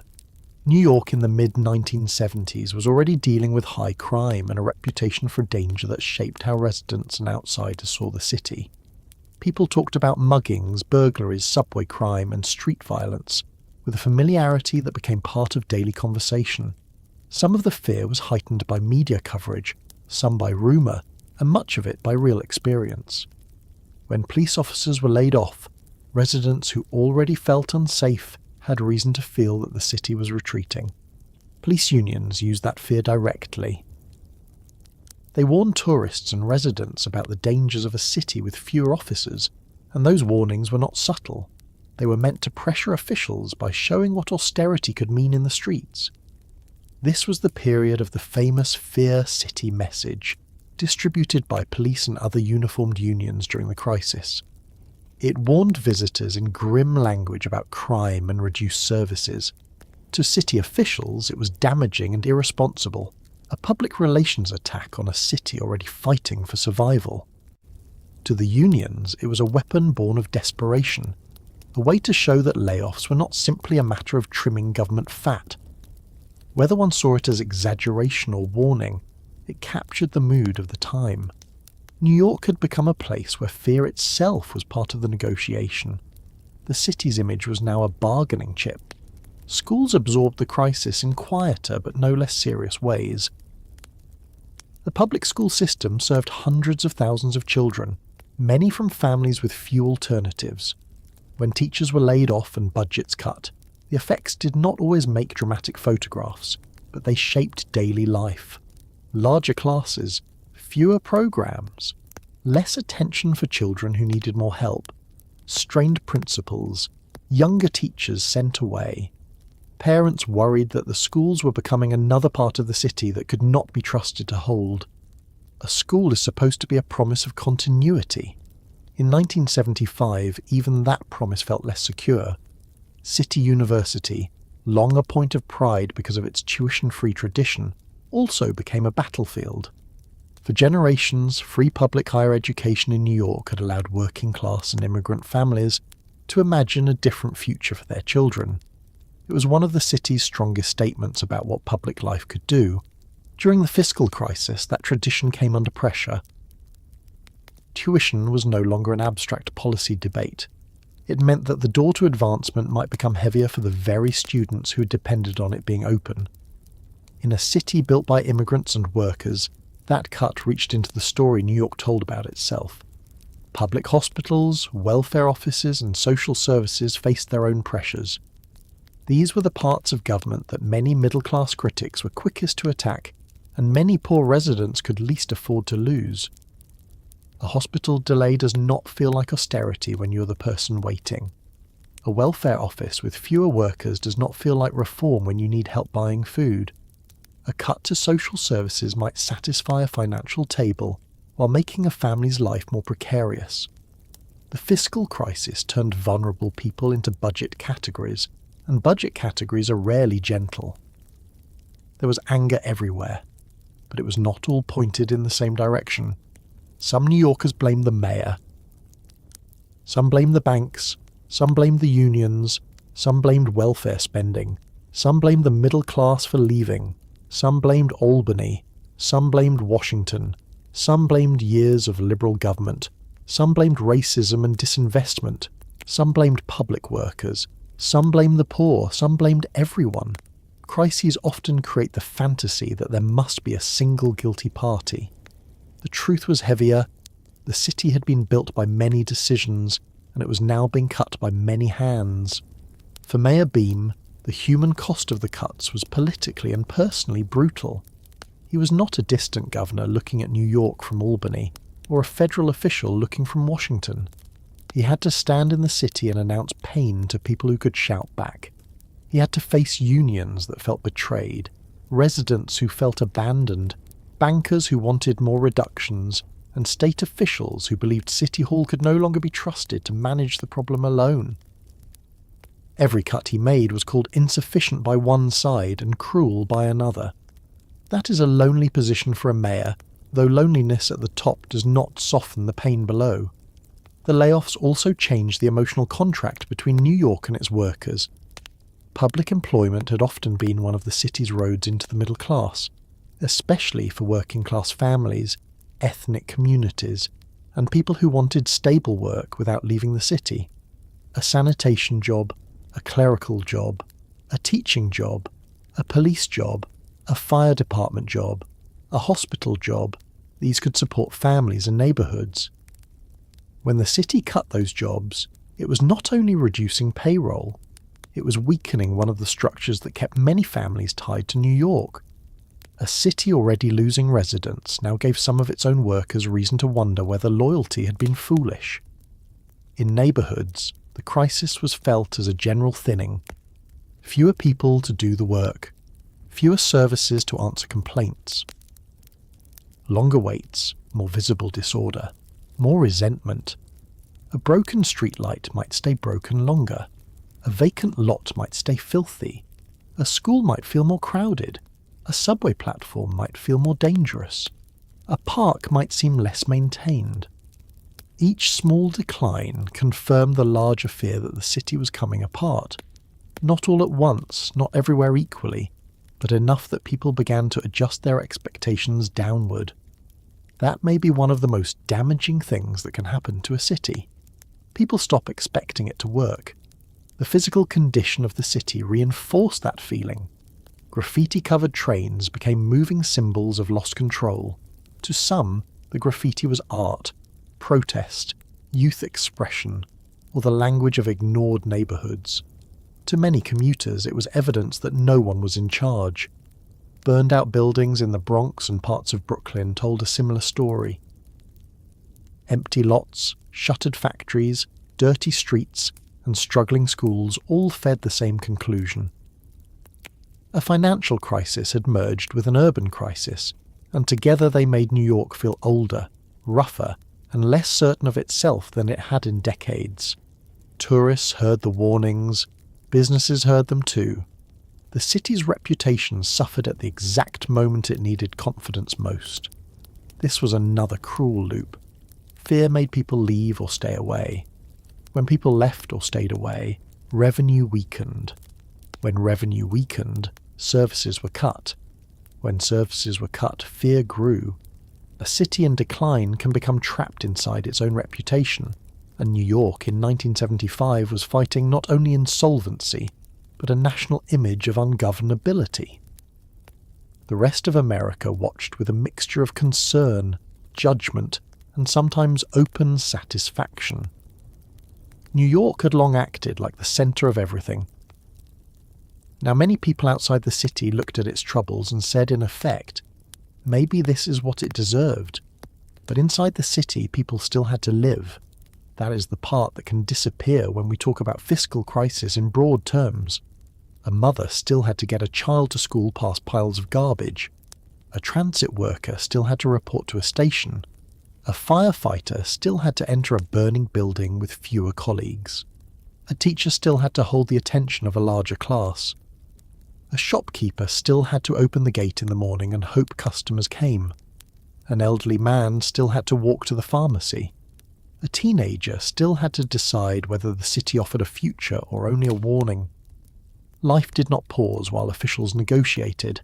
People simply carried the crisis into their routines. There is a detail worth sitting with here. Many New Yorkers were angry at government, but they also depended on it more than they wanted to admit. This is true in most cities, but New York makes it obvious. The city is too dense, too complex, too interconnected for everyone to live, as if public systems do not matter. The subway, the schools, the water, the police, the fire department, the courts, the health system, the sanitation trucks, the housing agencies, the traffic lights, the inspectors, the parks, the bridges, the social services. All of it forms the skeleton of daily life. When the skeleton weakens, even people who complain about government feel the limp. The fiscal crisis exposed that dependence. It showed that public workers were not just costs, they were the hands of the city. It showed that services were not just political promises, they were the daily mechanisms that kept density from becoming chaos. It showed that a budget is not separate from public safety, public health, education, work, dignity, and trust. When the city cut, people learned what had been there by feeling its absence. At the same time, the crisis forced a difficult question. Could the city keep providing everything it had promised? If the answer was no, who would lose first? The answer, in practice, was often those with the least power. Poor neighbourhoods suffered more from service cuts because they had fewer private substitutes. Wealthier residents could hire, move, replace, avoid, or complain more effectively. A family with money could leave a failing public school, pay for private services, move to a safer area, or absorb higher costs. A poor family had fewer exits. Austerity is never evenly distributed, even when the budget documents make it look that way. That unevenness deepened mistrust. In neighbourhoods that had already experienced neglect, the cuts felt like confirmation that the city did not value them. In working-class municipal households, the layoffs felt like betrayal. In business circles, the cuts often seemed necessary but insufficient. In Albany and Washington, they were evidence that New York had finally been forced to face reality. In the streets, reality had many faces, and most of them were tired. By late 1975, the atmosphere was harsh. The city had become a place where people expected bad news and read headlines with a defensive eye. Every announcement mattered. Another cut, another warning, another meeting, another fight with unions, another statement from Albany, another refusal from Washington, another deadline. The crisis had turned time itself into pressure. New Yorkers were used to pressure, but this was different. This was not the pressure of ambition or speed. This was the pressure of watching the systems around you weaken while being told the weakening was necessary to save them. And still, there was stubbornness. New York did not become quiet. People complained loudly, fought loudly, organized loudly, and kept moving. That mattered. Cities survive partly because their residents refused to behave like victims of history. Sanitation workers protested. Police and firefighters pushed back. Teachers argued. Parents worried and organised. Neighbourhood residents demanded services. Politicians shouted. Editorial writers judged. Union leaders negotiated. Bankers pressed. Everyone seemed furious, but fury itself was proof that people still believed the city was worth fighting over. A dead city does not argue this much. The tragedy was that many of these fights were between people who all had something real to lose. A sanitation worker trying to keep his job was not the enemy of a resident who wanted clean streets. A teacher trying to protect a classroom was not the enemy of a taxpayer who feared higher taxes. A firefighter worried about staffing was not the enemy of a banker worried about default. But the crisis arranged them as opponents because the money was not enough and trust was nearly gone. Scarcity turns neighbours into claimants. It makes every need compete with every other need. That was what New York felt on the ground in 1975. Not simply broke, but divided by the question of whose pain counted most. The garbage, the layoffs, and the fear on every block made the crisis visible in a way that bond documents never could. They turned an accounting emergency into a public memory. People who lived through it did not always remember the exact structure of MAC or the legal authority of the control board. They remembered the mood. They remembered the sense that the city was dirty, dangerous, and unsure of itself. They remembered rumours about layoffs, warnings to tourists, piles of trash, crowded schools, and the feeling that New York had been left to prove whether it deserved rescue. They remembered the insult of being told by outsiders that their home was a failure. That insult was about to become national. The city had cut, begged, negotiated and submitted to increasing oversight, but the danger had not passed. The question of federal help moved closer to the centre of the story, and with it came a political confrontation that would define the crisis in the public imagination more than any budget table ever could. New York would ask Washington for support, and Washington would answer first with hesitation, then with judgment, and then with a newspaper headline so blunt that people would remember it long after they forgot the details of the rescue plan. By the time New York turned toward Washington, the city had already been humbled in ways it was not used to accepting. It had been judged by the banks, placed under growing state control, forced into layoffs, pushed into cuts, and made to prove its own seriousness to people who did not ride its trains, send children to its schools, or wait for its fire engines. But there was still one larger door left to knock on, and that door stood in Washington, where the question of New York's survival was no longer just a financial problem. It was a national argument about discipline, responsibility, resentment, and what the federal government owed to a city that much of the country viewed with suspicion. New York had always had an uneasy relationship with the rest of America. It was American, obviously, but it also felt like something apart. Too big, too crowded, too immigrant, too Jewish, too Catholic, too black, too Puerto Rican, too loud, too liberal, too rich, too poor, too proud, too rude, too certain that it mattered. People outside the city depended on its banks, its markets, its publishers, its television networks, its ports, its fashion, its culture, and its energy. But dependence did not always produce affection. New York could be admired and disliked at the same time. It could be envied and blamed in the same breath. In 1975, that old tension became part of the fiscal crisis. The city was not merely asking for money, it was asking for sympathy, and sympathy for New York was not guaranteed. President Gerald Ford was not a theatrical man. He did not have the glamour of John Kennedy, or the dark force of Lyndon Johnson, or the wounded secrecy of Richard Nixon. Ford had come into the presidency after Nixon's resignation, carrying the burden of restoring a basic trust in government after Watergate. He was Midwestern in manner, plain-spoken in image, and politically cautious in a country tired of crisis. By 1975, he was dealing with inflation, recession, energy problems, Cold War pressures, and a conservative wing of his own party that did not want him to look soft on spending. So when New York City came forward needing federal help, Ford did not see only a city in danger. He saw a precedent. He saw a warning. He saw the possibility that every struggling city, state, or public authority in America might look at Washington and expect rescue if New York received one. That was the fear inside the Ford administration. If the federal government bailed out New York, would it reward years of bad budgeting? Would it tell other governments that they could spend beyond their means and wait for Washington to cover the difference? Would it force taxpayers in Iowa, Michigan, Kansas, Texas, and California to support what critics saw as New York's reckless promises? The language used by Ford and his advisors was often stern, because they believed sternness itself was part of the cure.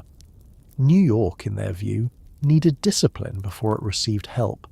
It needed to prove that it had changed. It needed to cut, raise revenue, accept oversight, and stop assuming that the rest of the country would pay for its decisions. There was real political power in that argument. Many Americans outside New York were struggling too. Inflation had eaten into household budgets. Jobs were uncertain. Gasoline shocks had shaken confidence. Cities across the country faced problems of crime, decline, and shrinking tax bases. To a family far from Manhattan, the idea of federal aid for New York could sound like special treatment for a city that already acted as if it deserved special treatment. Why should a small business owner in Ohio, or a factory worker in Indiana, or a farmer in Nebraska pay higher taxes because New York had made promises it could not afford? That question had force, even if it ignored how deeply New York's economy was tied to the national system. Inside New York, the question felt different. People there did not think of themselves as a lesson in fiscal morality. They thought of themselves as residents of a city in danger. They saw the layoffs, the dirty streets, the fear, the service cuts, the closed fire companies, the strain on schools, the humiliation of going from world capital to national cautionary tale. They knew mistakes had been made, but they also knew that millions of ordinary people were being asked to suffer for decisions made far above their heads. When Washington spoke about discipline, New Yorkers heard punishment. When Ford spoke about responsibility, many heard abandonment. The moment came on October 29, 1975. Ford addressed the National Press Club in Washington. It was the kind of setting designed for seriousness. Reporters, cameras, prepared remarks, national attention, men and women listening for policy but also for political meaning. New York was close to default, and the country wanted to know what the president would do. Ford's answer was not what the city wanted. He made clear that he opposed a federal bailout designed simply to prevent default. He argued that New York's trouble had been created by years of local decisions, that the city and state had to take responsibility, and that federal help without real reform would only encourage the same disease elsewhere. He laid out the idea that if New York failed to act, there should be an orderly default under federal court supervision, financed by a temporary New York tax. That phrase, orderly default, deserves attention, because it sounds calmer than what it meant. Orderly default was meant to distinguish managed financial failure from chaos. It suggested a process, a court, a structure, a way to keep essential services from collapsing while creditors and officials dealt with reality. But to people in New York, default did not sound orderly. It sounded like the city being allowed to fall while Washington stood at a safe distance and described the fall in legal language. A court-supervised process might have seemed rational in the speech, but on a subway platform or in a municipal union office, or in an apartment where someone feared losing a job, it did not feel rational. It felt like the president had looked at New York and decided that collapse might be useful if it taught the right lesson. Ford did not say, "drop dead." That is important because history has a way of attaching words to people who never spoke them. He did not stand before the National Press Club and tell New York City to die. What he did was say, in formal presidential language, that he was prepared to veto legislation whose purpose was a federal bailout to prevent default. That was enough. In politics, literal wording matters, but so does emotional translation. The city heard the meaning, or believed it did, and the next morning the Daily News gave that meaning 5 words that became more famous than the speech itself. Ford to City, drop dead. It was one of those headlines that does not behave like a headline. It becomes an event. It becomes an object people remember holding in their hands. A newspaper headline usually summarises news, but this one seemed to create a public feeling all at once. It took a complicated dispute over federal loan guarantees, city debt, state oversight and municipal default, and turned it into a slammed door. You did not need to understand the bond market to understand it. You did not need to know the difference between notes and bonds. You did not need to follow the details of MAC or the Emergency Financial Control Board. 5 words told you the story as the city felt it. The president had answered New York with contempt. Picture the morning that headline appeared. A man at a newsstand unfolding the paper before heading down into the subway. A city worker seeing it and feeling his stomach tighten because his job already felt uncertain. A teacher carrying books under one arm, catching sight of it beside headlines about layoffs and default. A sanitation worker reading it with anger, because the same city being told to drop dead was the city where he lifted other people's waste every day. A mother in Queens seeing it on a kitchen table and wondering what would happen if the city really did run out of money. A banker reading it differently, maybe with irritation, maybe with concern, because a headline could inflame the public while the financial problem still required delicate negotiation. A mayor's aide seeing it and knowing the political weather had changed. The genius of the headline was also its unfairness. It was not a transcript. It was a verdict. It collapsed nuance because nuance would not have captured the wound. Ford could argue that he had offered a plan, that he had not rejected all possible aid forever, that he wanted reform first, that an unconditional bailout would damage the country, that New York needed to face its own decisions. His defenders could say the headline distorted him. They were not entirely wrong, but the city's defenders could say that the headline captured the emotional truth of his position. They were not entirely wrong either. That is why the headline survived. It sat in the narrow space between distortion and revelation. For New York, the headline became a rallying cry because it transformed shame into anger. Before that, the city had been embarrassed. It had been forced to beg banks, submit to Albany, cut its own workforce and hear itself discussed as a failed government. Embarrassment can make people quiet. Anger makes them speak. The headline let New Yorkers say, "So that is what they think of us." It gave the city an enemy outside itself, at least for a moment. Instead of only blaming City Hall, unions, bankers, or years of bad accounting, people could look toward Washington and feel insulted together. That did not erase the city's divisions. New York was still full of arguments over who had caused the crisis and who should pay to fix it. But the headline touched something older and deeper than the budget. It touched the city's pride. New Yorkers were used to criticism. They criticized their own city constantly, often with more skill and cruelty than outsiders ever managed. But outside contempt was different. A New Yorker could complain about the subway, the garbage, the taxes, the mayor, the crime, the weather, the rent, and the smell of a summer sidewalk. But that did not mean a president could stand in Washington and let the city fall as a lesson to others. Complaint was a local right. Abandonment from outside was something else. In Washington, the calculation was not simply emotional. Ford's advisors worried that a bailout would weaken fiscal discipline across the country. Treasury Secretary William Simon was especially forceful in opposing aid that looked like a rescue without conditions. He believed New York had to stop its old habits, and that the federal government should not become the lender of first resort for local governments that had spent irresponsibly. To people who shared that view, the president's speech was not cruel. It was necessary. It told New York that the era of easy borrowing and political promises had ended. If the city wanted help, it had to earn it through sacrifice and reform. There is a hard truth in that, and it should not be ignored. New York's finances had been badly managed. Its accounting had obscured reality. Its leaders had postponed pain. Its obligations had outgrown its reliable income. A federal rescue without changes might have delayed the crisis without fixing it. Ford was not wrong to worry about moral hazard, even if he did not use that phrase the way economists later would. Governments do learn from what happens to other governments. If Washington paid every bill, local discipline could weaken. That concern was real. But there is another hard truth.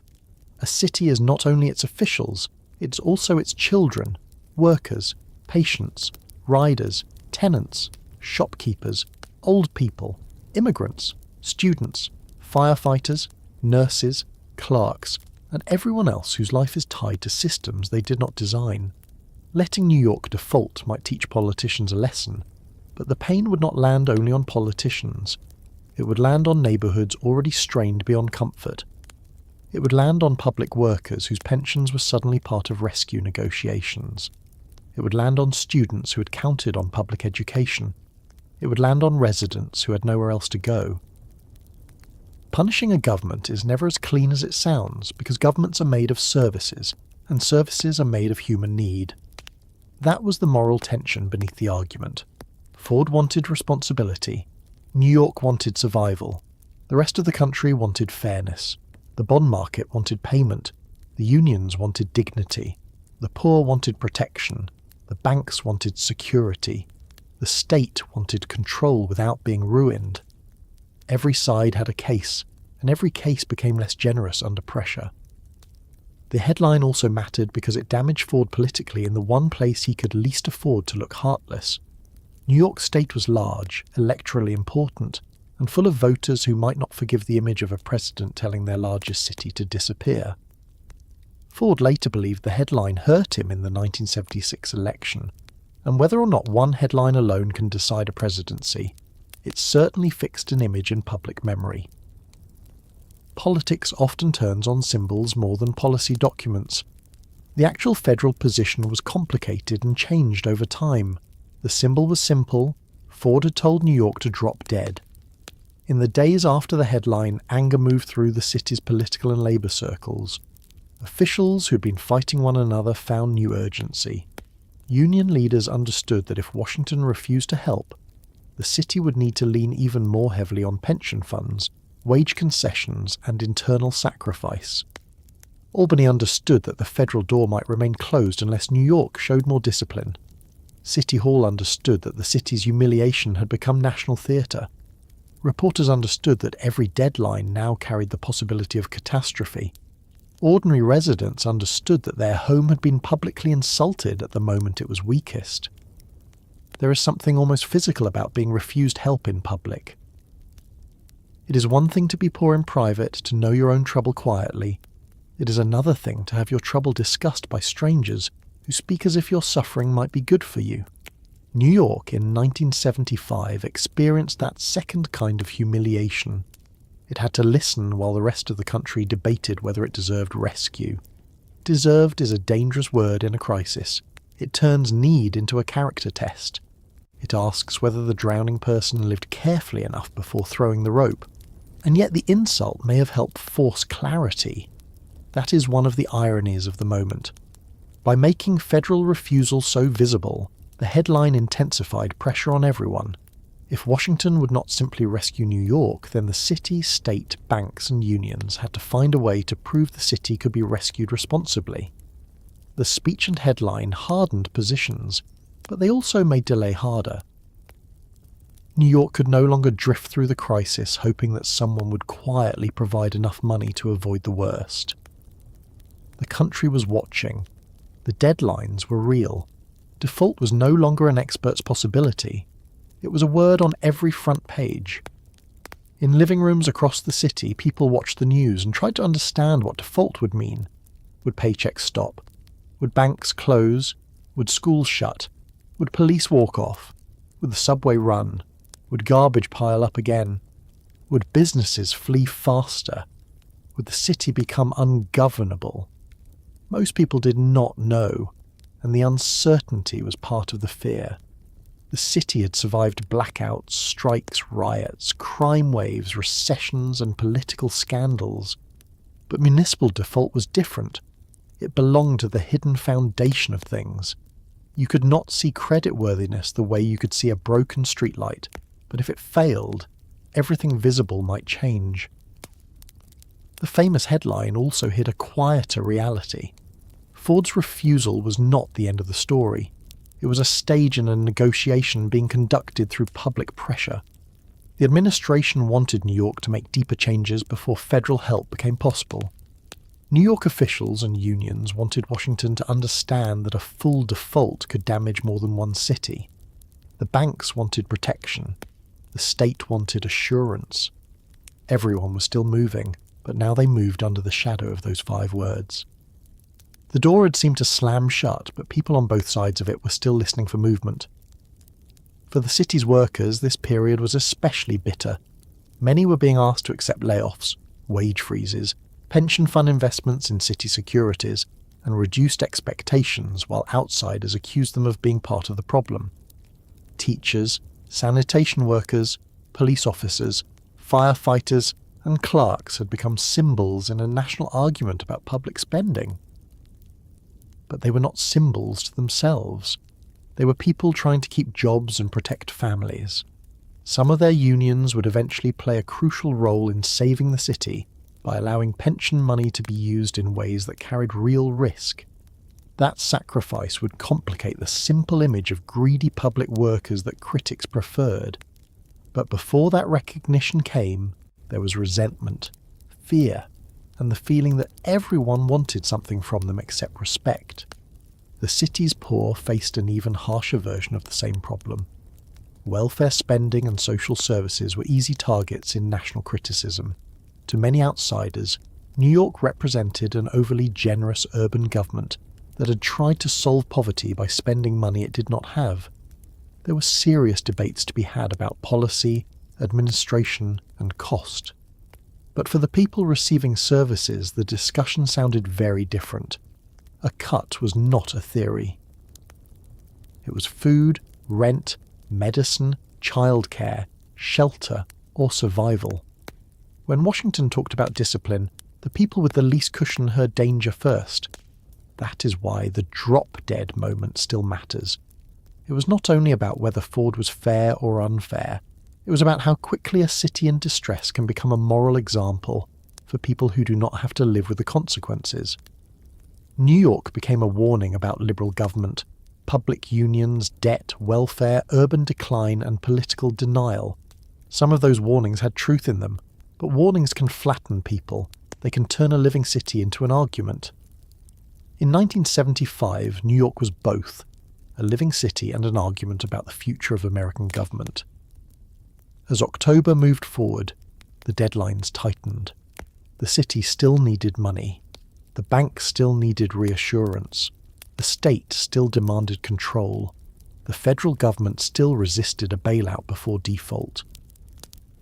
The municipal unions were being pulled closer to the centre of the rescue because their pension funds held the key to buying time.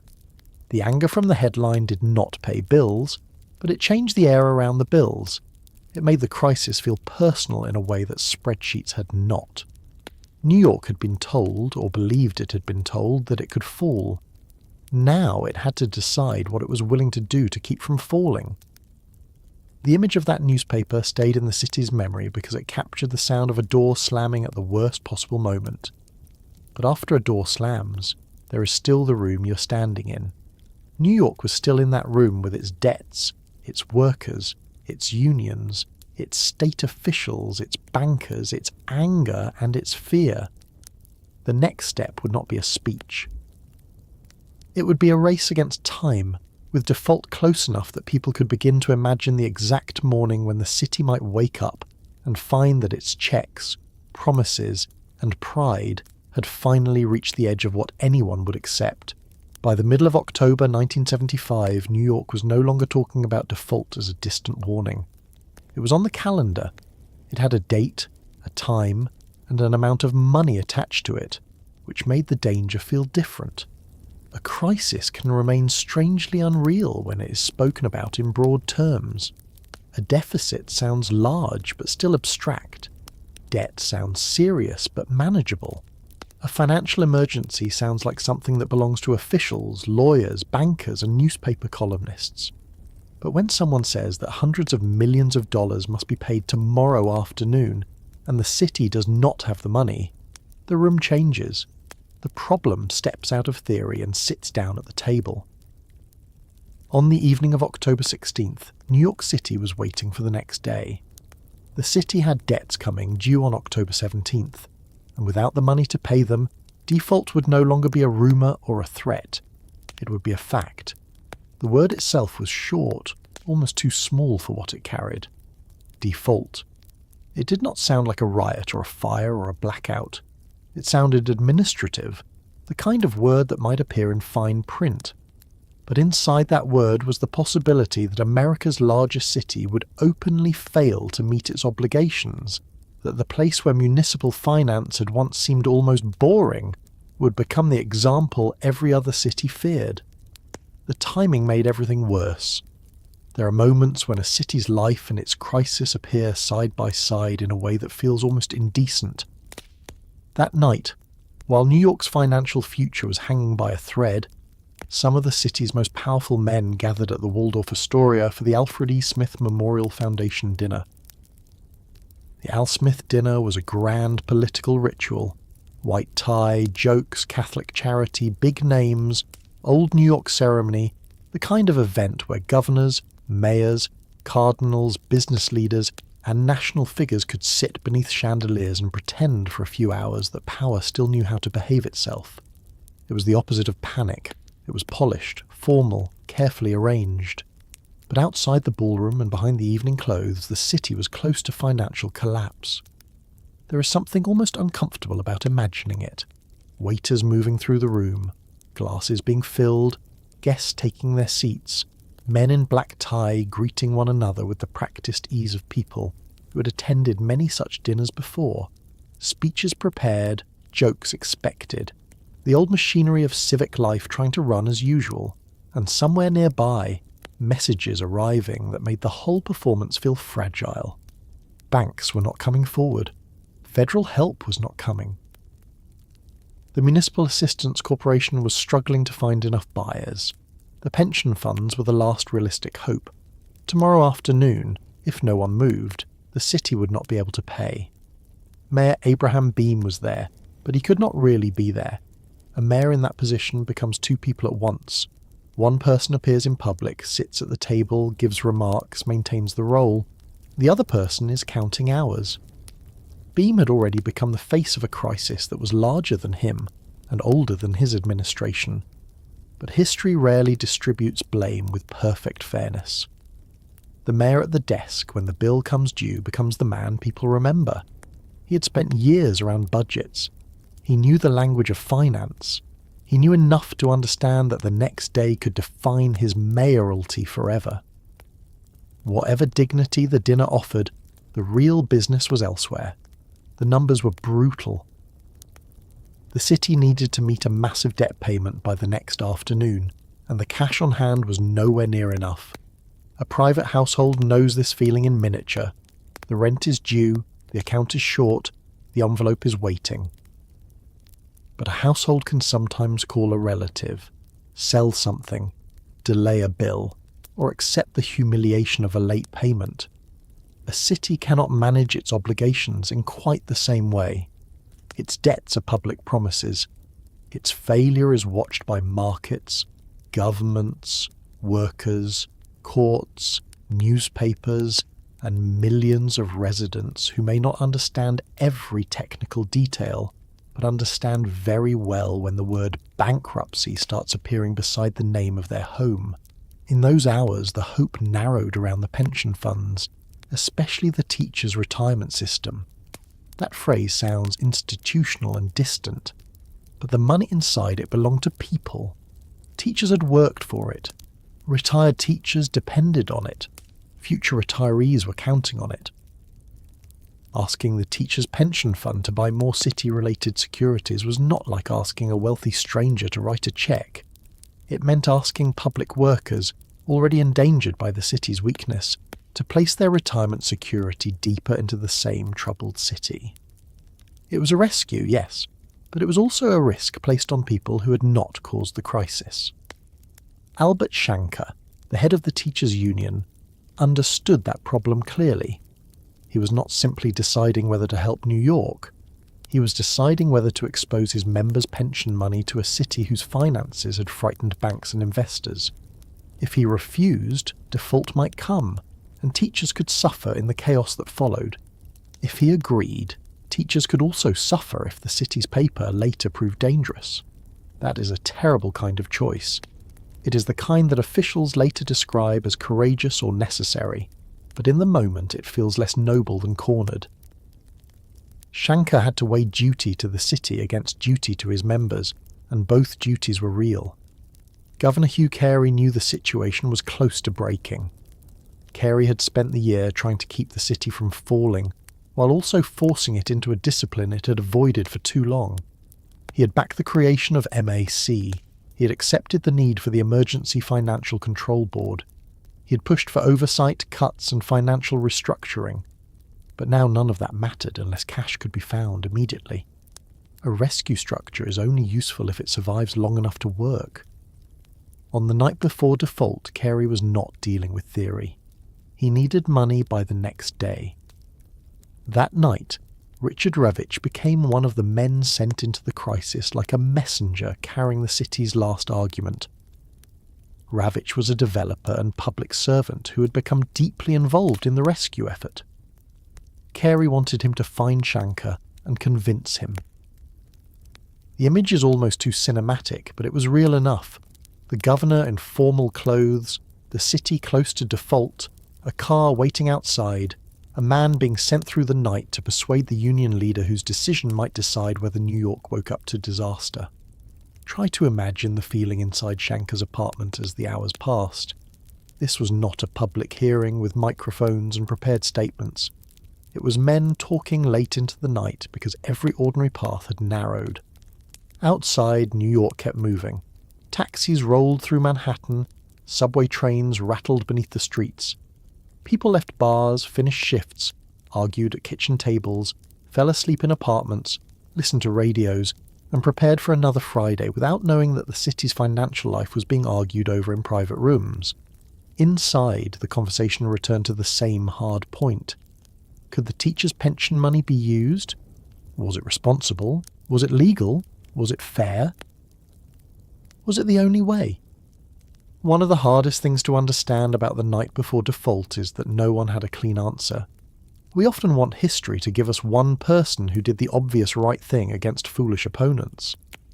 This was not that kind of moment. The people hesitating were not all cowards. The people pushing were not all heroes. The teachers' trustees had a real fiduciary responsibility. They were supposed to protect the pension fund, not treat it as an emergency wallet for City Hall. Banks had pulled back because the city's credit had become frightening. Ford's administration had refused easy federal aid because it believed a bailout without reform would reward bad decisions. The city's leaders wanted survival because the alternative could damage millions of lives. Everyone could explain their position. The problem was that time did not care. By morning, October 17th arrived without relief. This is the moment when the story becomes almost physically tense. The city had until the afternoon. There was a deadline, not a metaphorical one, a real deadline.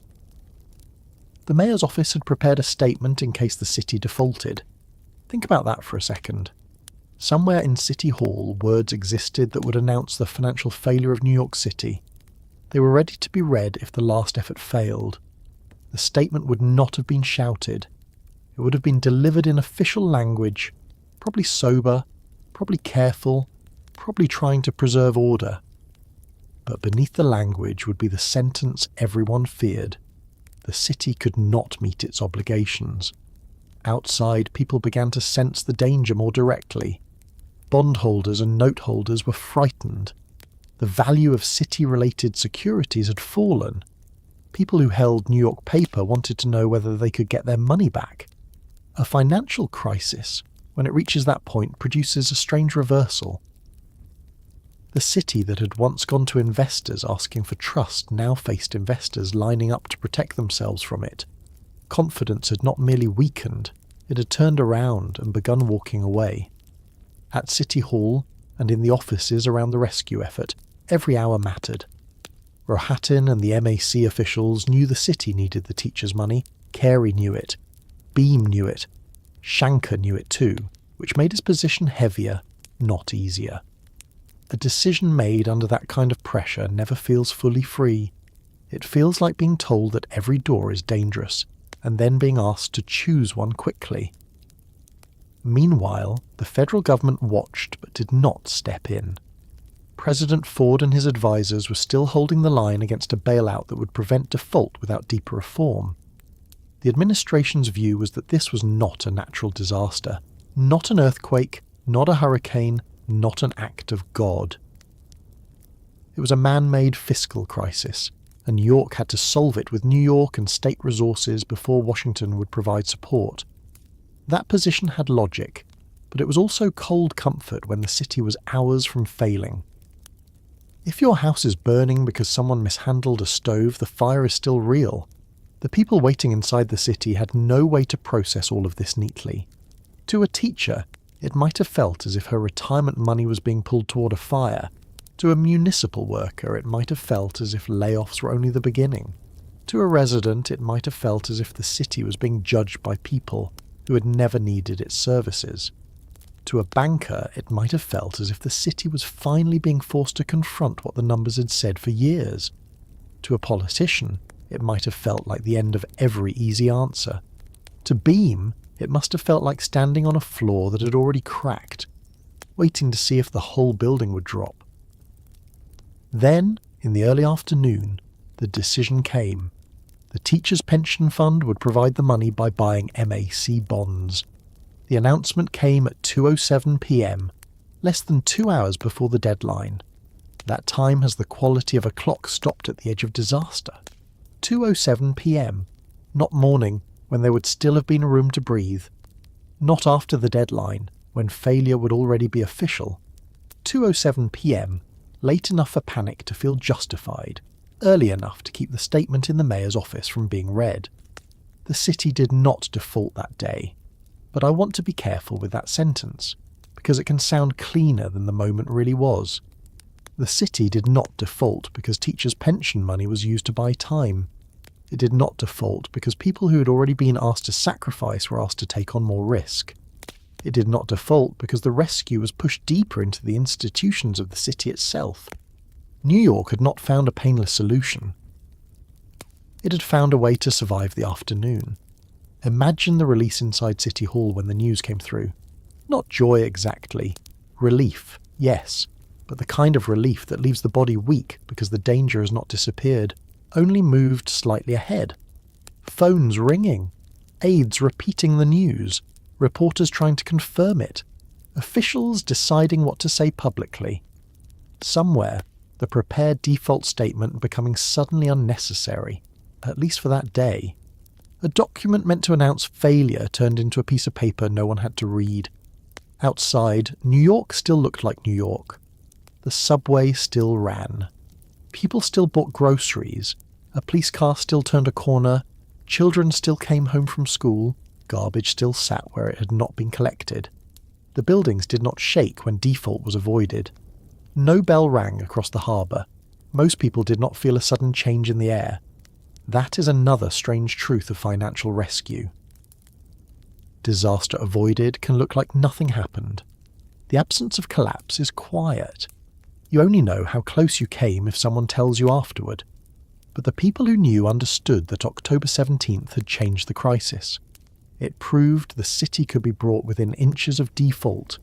It proved that the old assumption that New York would always find easy credit was dead. It proved that public employee pension funds could become central to the city's survival.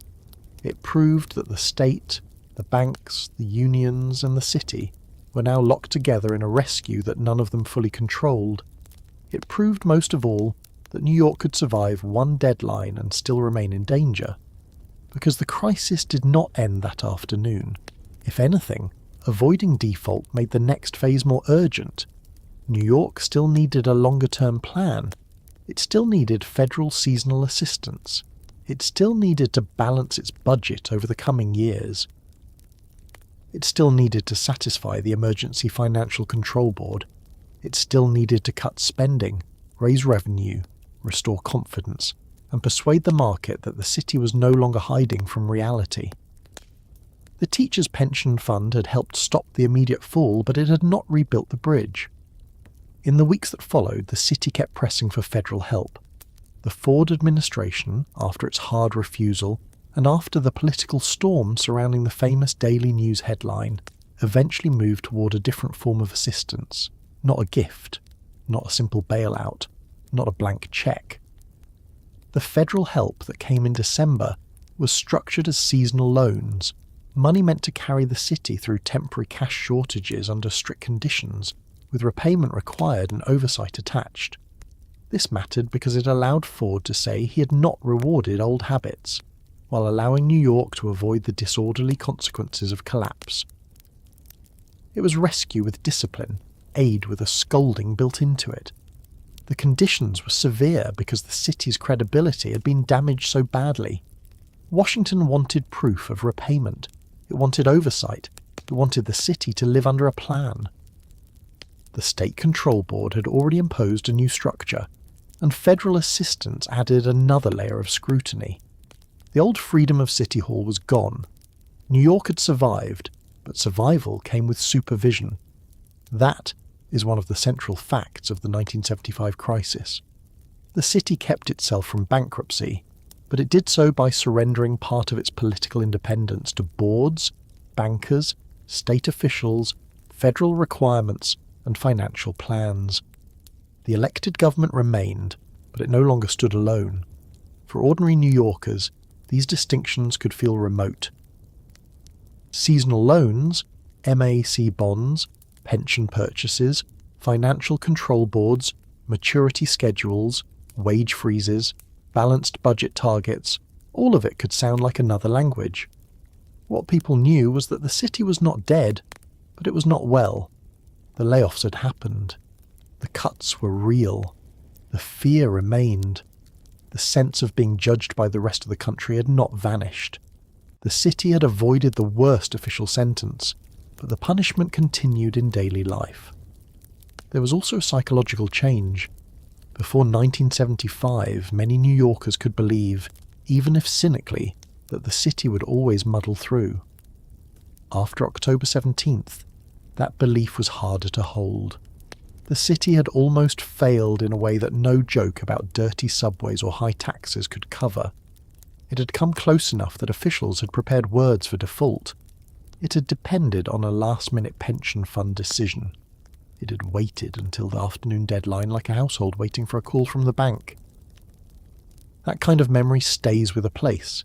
It changes what people think is possible, and yet there is another side to the memory.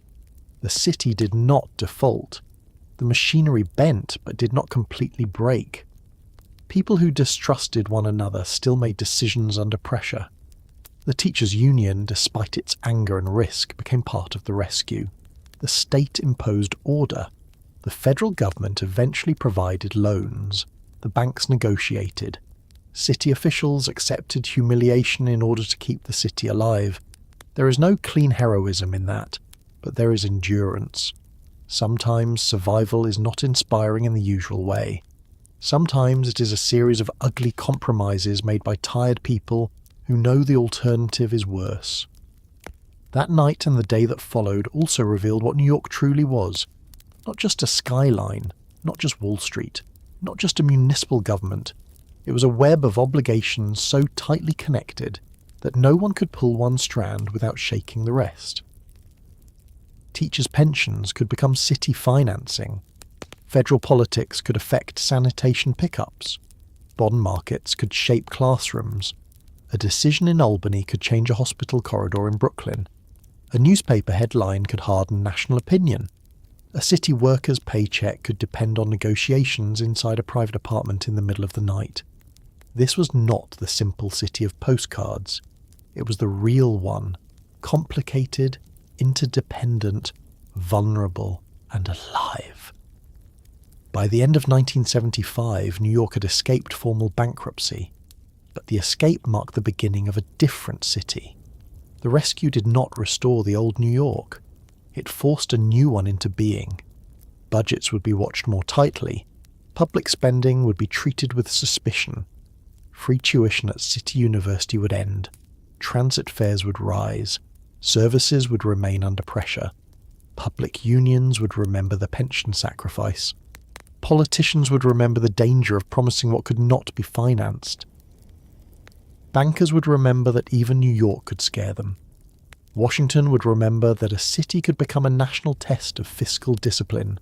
Residents would remember the humiliation, the fear, and the strange fact that their home had come within hours of a sentence no one wanted to hear. So picture the city after the deadline passed.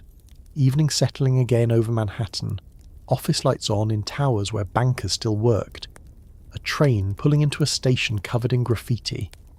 A teacher going home exhausted, not fully sure what had been protected and what had been risked. A mayor staring at the next set of numbers. A governor preparing for the next negotiation. A family watching the news and trying to understand whether the city had been saved or merely delayed. The answer was both. New York had been saved for the moment, and delayed into a future that would demand payment in other forms. The old city that had borrowed from tomorrow had reached tomorrow and survived it by promising to become stricter, leaner, harder, and more watchful of itself. What that transformation did to New York, what it changed in its politics, its services, its universities, its neighbourhoods, and its idea of public life, is where the story has to move next. Because the crisis did not end when default was avoided. It entered the city's bones. The strangest thing about a crisis is that even when the emergency passes, the people who live through it do not simply return to the old room. The furniture is still there. The streets are still there. The trains still run, or at least they try to. The skyline looks the same from a distance. A person walking across the Brooklyn Bridge at sunset in 1976 could still see Manhattan rising in front of them with that same hard confidence it had always projected, the towers standing shoulder to shoulder as if nothing human could ever truly threaten them. But inside the city something had changed. The near bankruptcy of 1975 was not a storm that came through, knocked down a few branches, and left the old structure basically intact. It was more like discovering that the beams inside the house had been weakening for years. Once you know that, you never walk across the floor in exactly the same way again. New York survived. That is the first fact. It did not formally default in October 1975. It did not shut its schools entirely, dismiss every worker, stop every train, or become the dead city some outsiders seemed almost ready to imagine. The bridges did not close. The harbour did not empty. The police cars still moved through traffic. Firefighters still answered alarms. Teachers still stood in classrooms.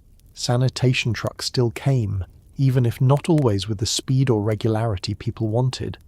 City Hall remained City Hall. But survival is not the same as recovery, and recovery is not the same as innocence. New York came out of the fiscal crisis alive, but it came out with a new set of rules, and those rules changed the city for decades. The first major change was control. Before the crisis, New York had been careless with a kind of freedom that large cities often mistake for permanence. It made budgets, shifted costs, borrowed, adjusted figures, negotiated contracts, and trusted that the next year would somehow carry the weight of the last one. After 1975, that freedom was gone. The Emergency Financial Control Board meant that the city's finances were no longer simply the private business of City Hall and the elected officials who worked there. The state now had a direct role in watching the city's books. Budgets had to be reviewed, financial plans had to be approved, borrowing and contracts were subject to outside scrutiny.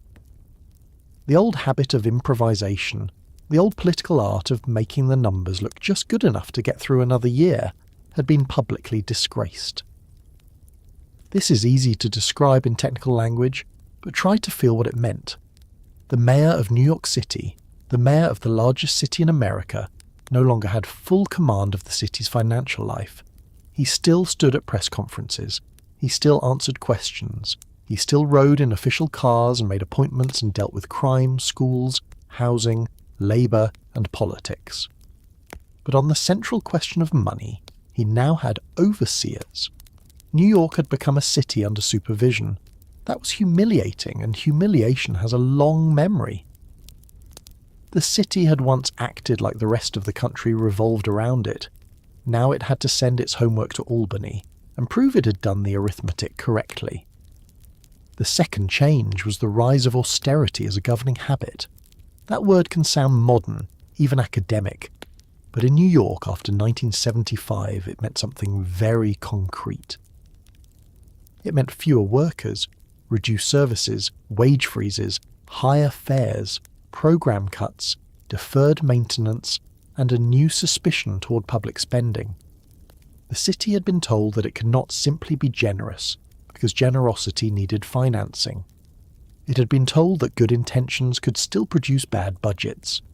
It had been told that promises made without durable money behind them could become dangerous. So the city learned to speak in a different tone. Leaner, harder, more cautious, more suspicious of anything that sounded like expansion. You could hear that change in the way officials talked. Before the crisis, a public program could be defended as a social commitment. After the crisis, it had to survive the question of cost in a much sharper way. Before the crisis, a labour contract might be seen as part of the bargain between the city and the workers who kept it running. After the crisis, every contract was also a possible threat to fiscal balance. Before the crisis, borrowing was a tool. After the crisis, borrowing carried the smell of danger.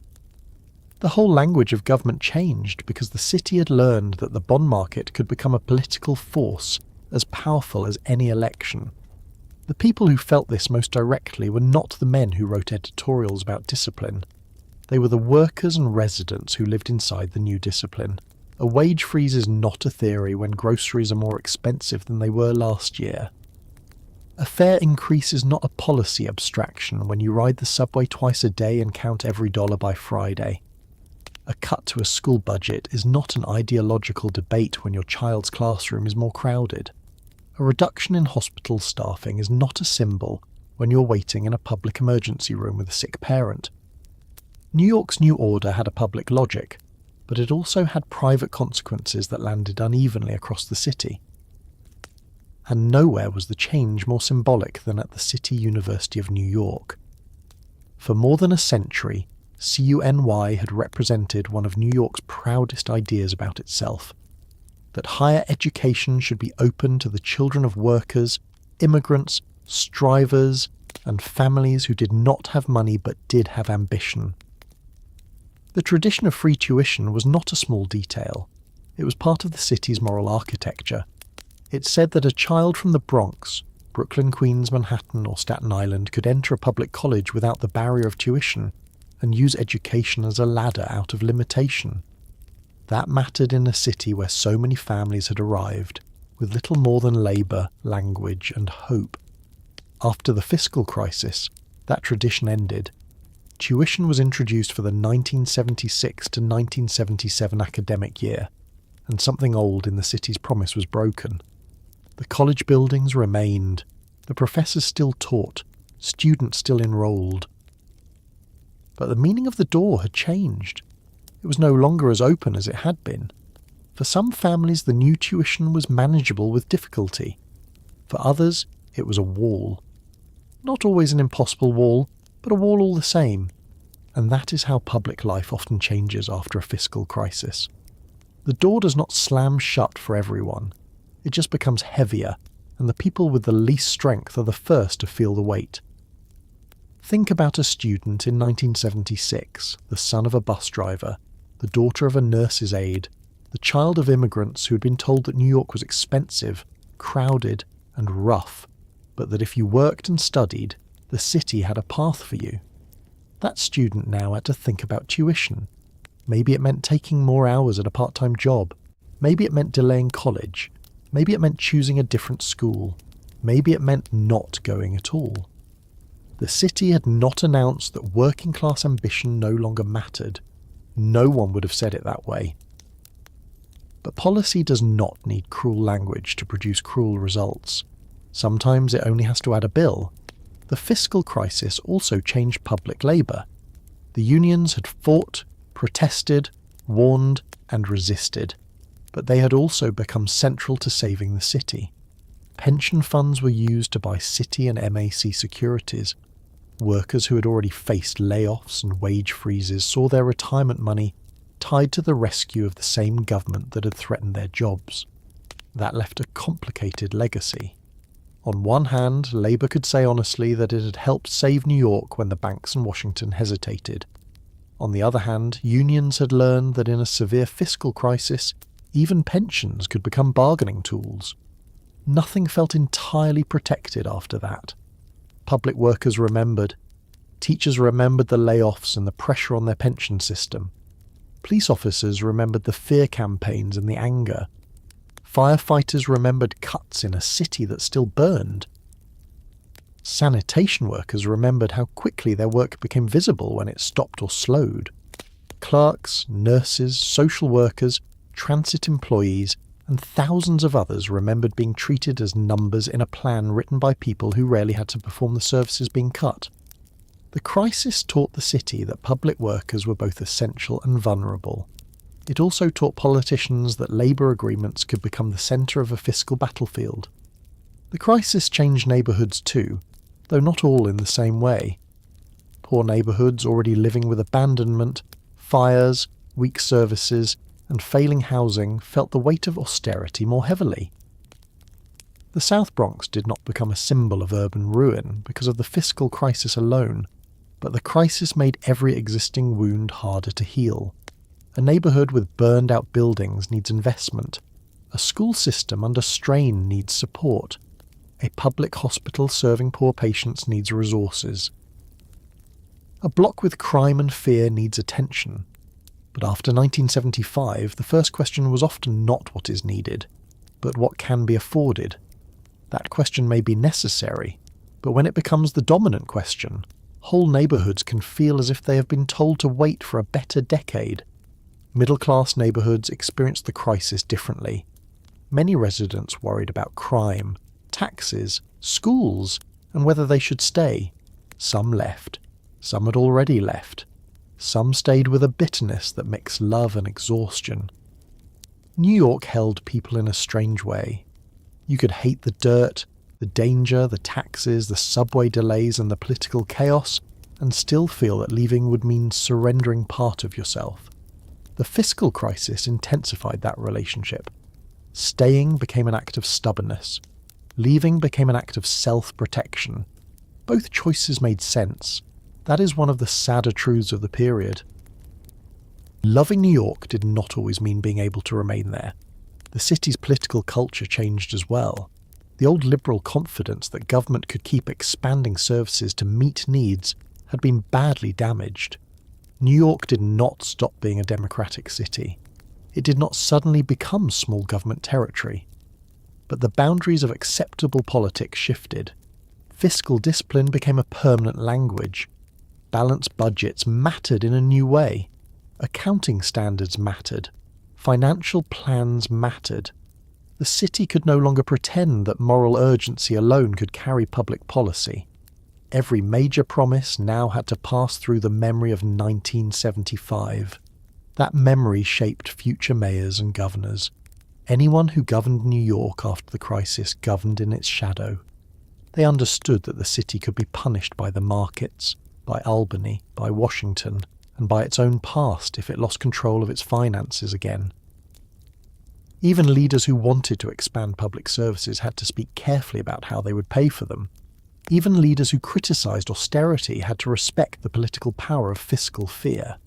The crisis became a warning handed from one administration to the next. Do not let the books become fantasy. Do not let borrowing become sleep.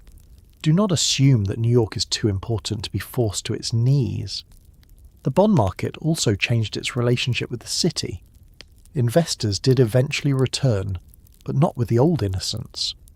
New York had to rebuild credibility the slow way, through controls, balanced plans, repayment, and years of disciplined financial management.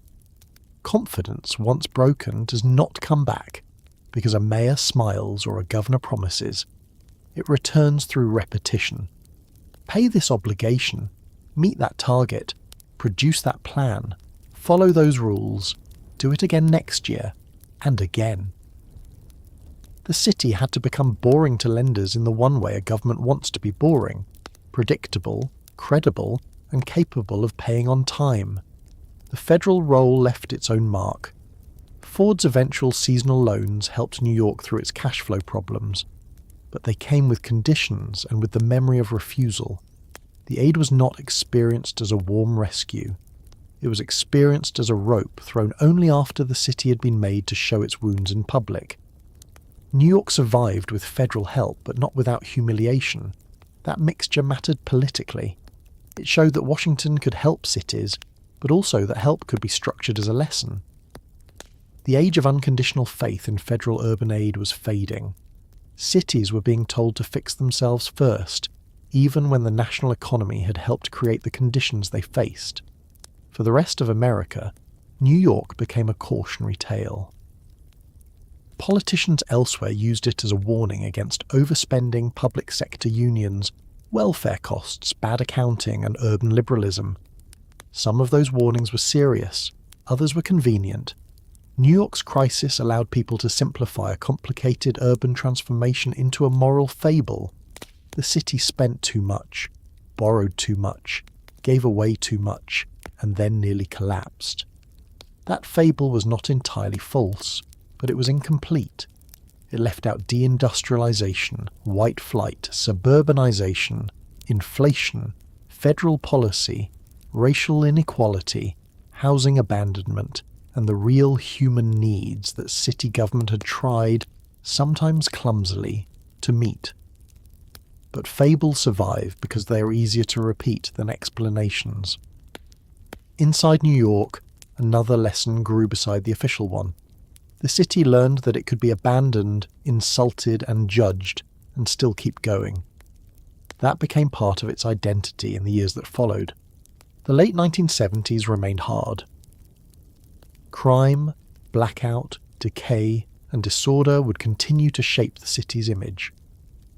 But the survival of 1975 became one piece of a longer story New Yorkers told about themselves: that the city had been left for dead, or nearly so, and had refused the role. This was not pure truth, because the city had been saved by a complicated web of state control, union sacrifice, bank negotiation, and federal loans. But emotionally it mattered. New York had looked over the edge and stepped back. There is an important difference between recovery and transformation. New York did recover financially over time. It restored access to credit. It balanced budgets under stricter standards. It rebuilt confidence. But the city that emerged was not the same public city that had entered the crisis. It was more cautious, more controlled, more exposed to the logic of finance, and more willing to treat certain public promises as negotiable. The crisis did not create every later change in New York, but it helped set the terms. The city moved toward a future where attracting capital, reassuring investors, controlling labour costs, and managing image became central to governance. In the decades after, New York would become cleaner, safer, richer, and more expensive in many areas, but also harder for many working class and poor residents to claim as their own. The roots of that later city are tangled, but 1975 is one of them. And that is the part of the story that stays with me. The fiscal crisis was not only about whether New York could pay its debts. It was about what kind of city New York would be allowed to remain. Could it still be a city of broad public promises? Could it still offer free college, large public services, and secure municipal employment? Could it still act as if density created obligation, and obligation required spending? Or would it become a city forced to measure every promise against the possibility of punishment from the market? After 1975, the answer leaned sharply toward the second. New York did not stop caring about public life. but it had learned fear, and fear became part of the budget. Picture New York a few years later. A student paying tuition at CUNY where an older sibling might not have. A municipal worker reading a contract with less trust than before. A budget official checking numbers with the memory of headlines in the back of his mind. A neighbourhood watching services return slowly, or not return enough. A subway rider paying a higher fare and stepping into a system still visibly worn down. A politician promising change but making sure to explain how it will be financed. A banker buying city paper again, but only after the city has proven itself under watch. This is how the crisis lived on. Not as a single remembered day, but as 1,000 altered expectations. The people who had waited through the danger carried the memory in ordinary ways. They remembered the garbage. They remembered the layoffs. They remembered Ford to City drop dead. They remembered the fear that default might actually happen. They remembered the sense that New York had been made an example for the rest of the country. Some remembered anger at the unions. Some remembered anger at the banks. Some remembered anger at City Hall. Some remembered that the city had been saved by the very workers many people blamed. Memory did not settle into one story because the crisis itself had not belonged to one group. It had touched everyone differently, and maybe that is the honest way to leave it. The day New York almost went bankrupt was not really one day. It was years of decisions, losses, promises, borrowings, warnings, refusals, cuts, meetings, headlines, and last-minute bargains that gathered into a moment when the city could no longer pretend. The money was not there. The old habits had failed. The world was watching. And New York, proud, exhausted, angry and frightened, had to accept help on terms that changed it.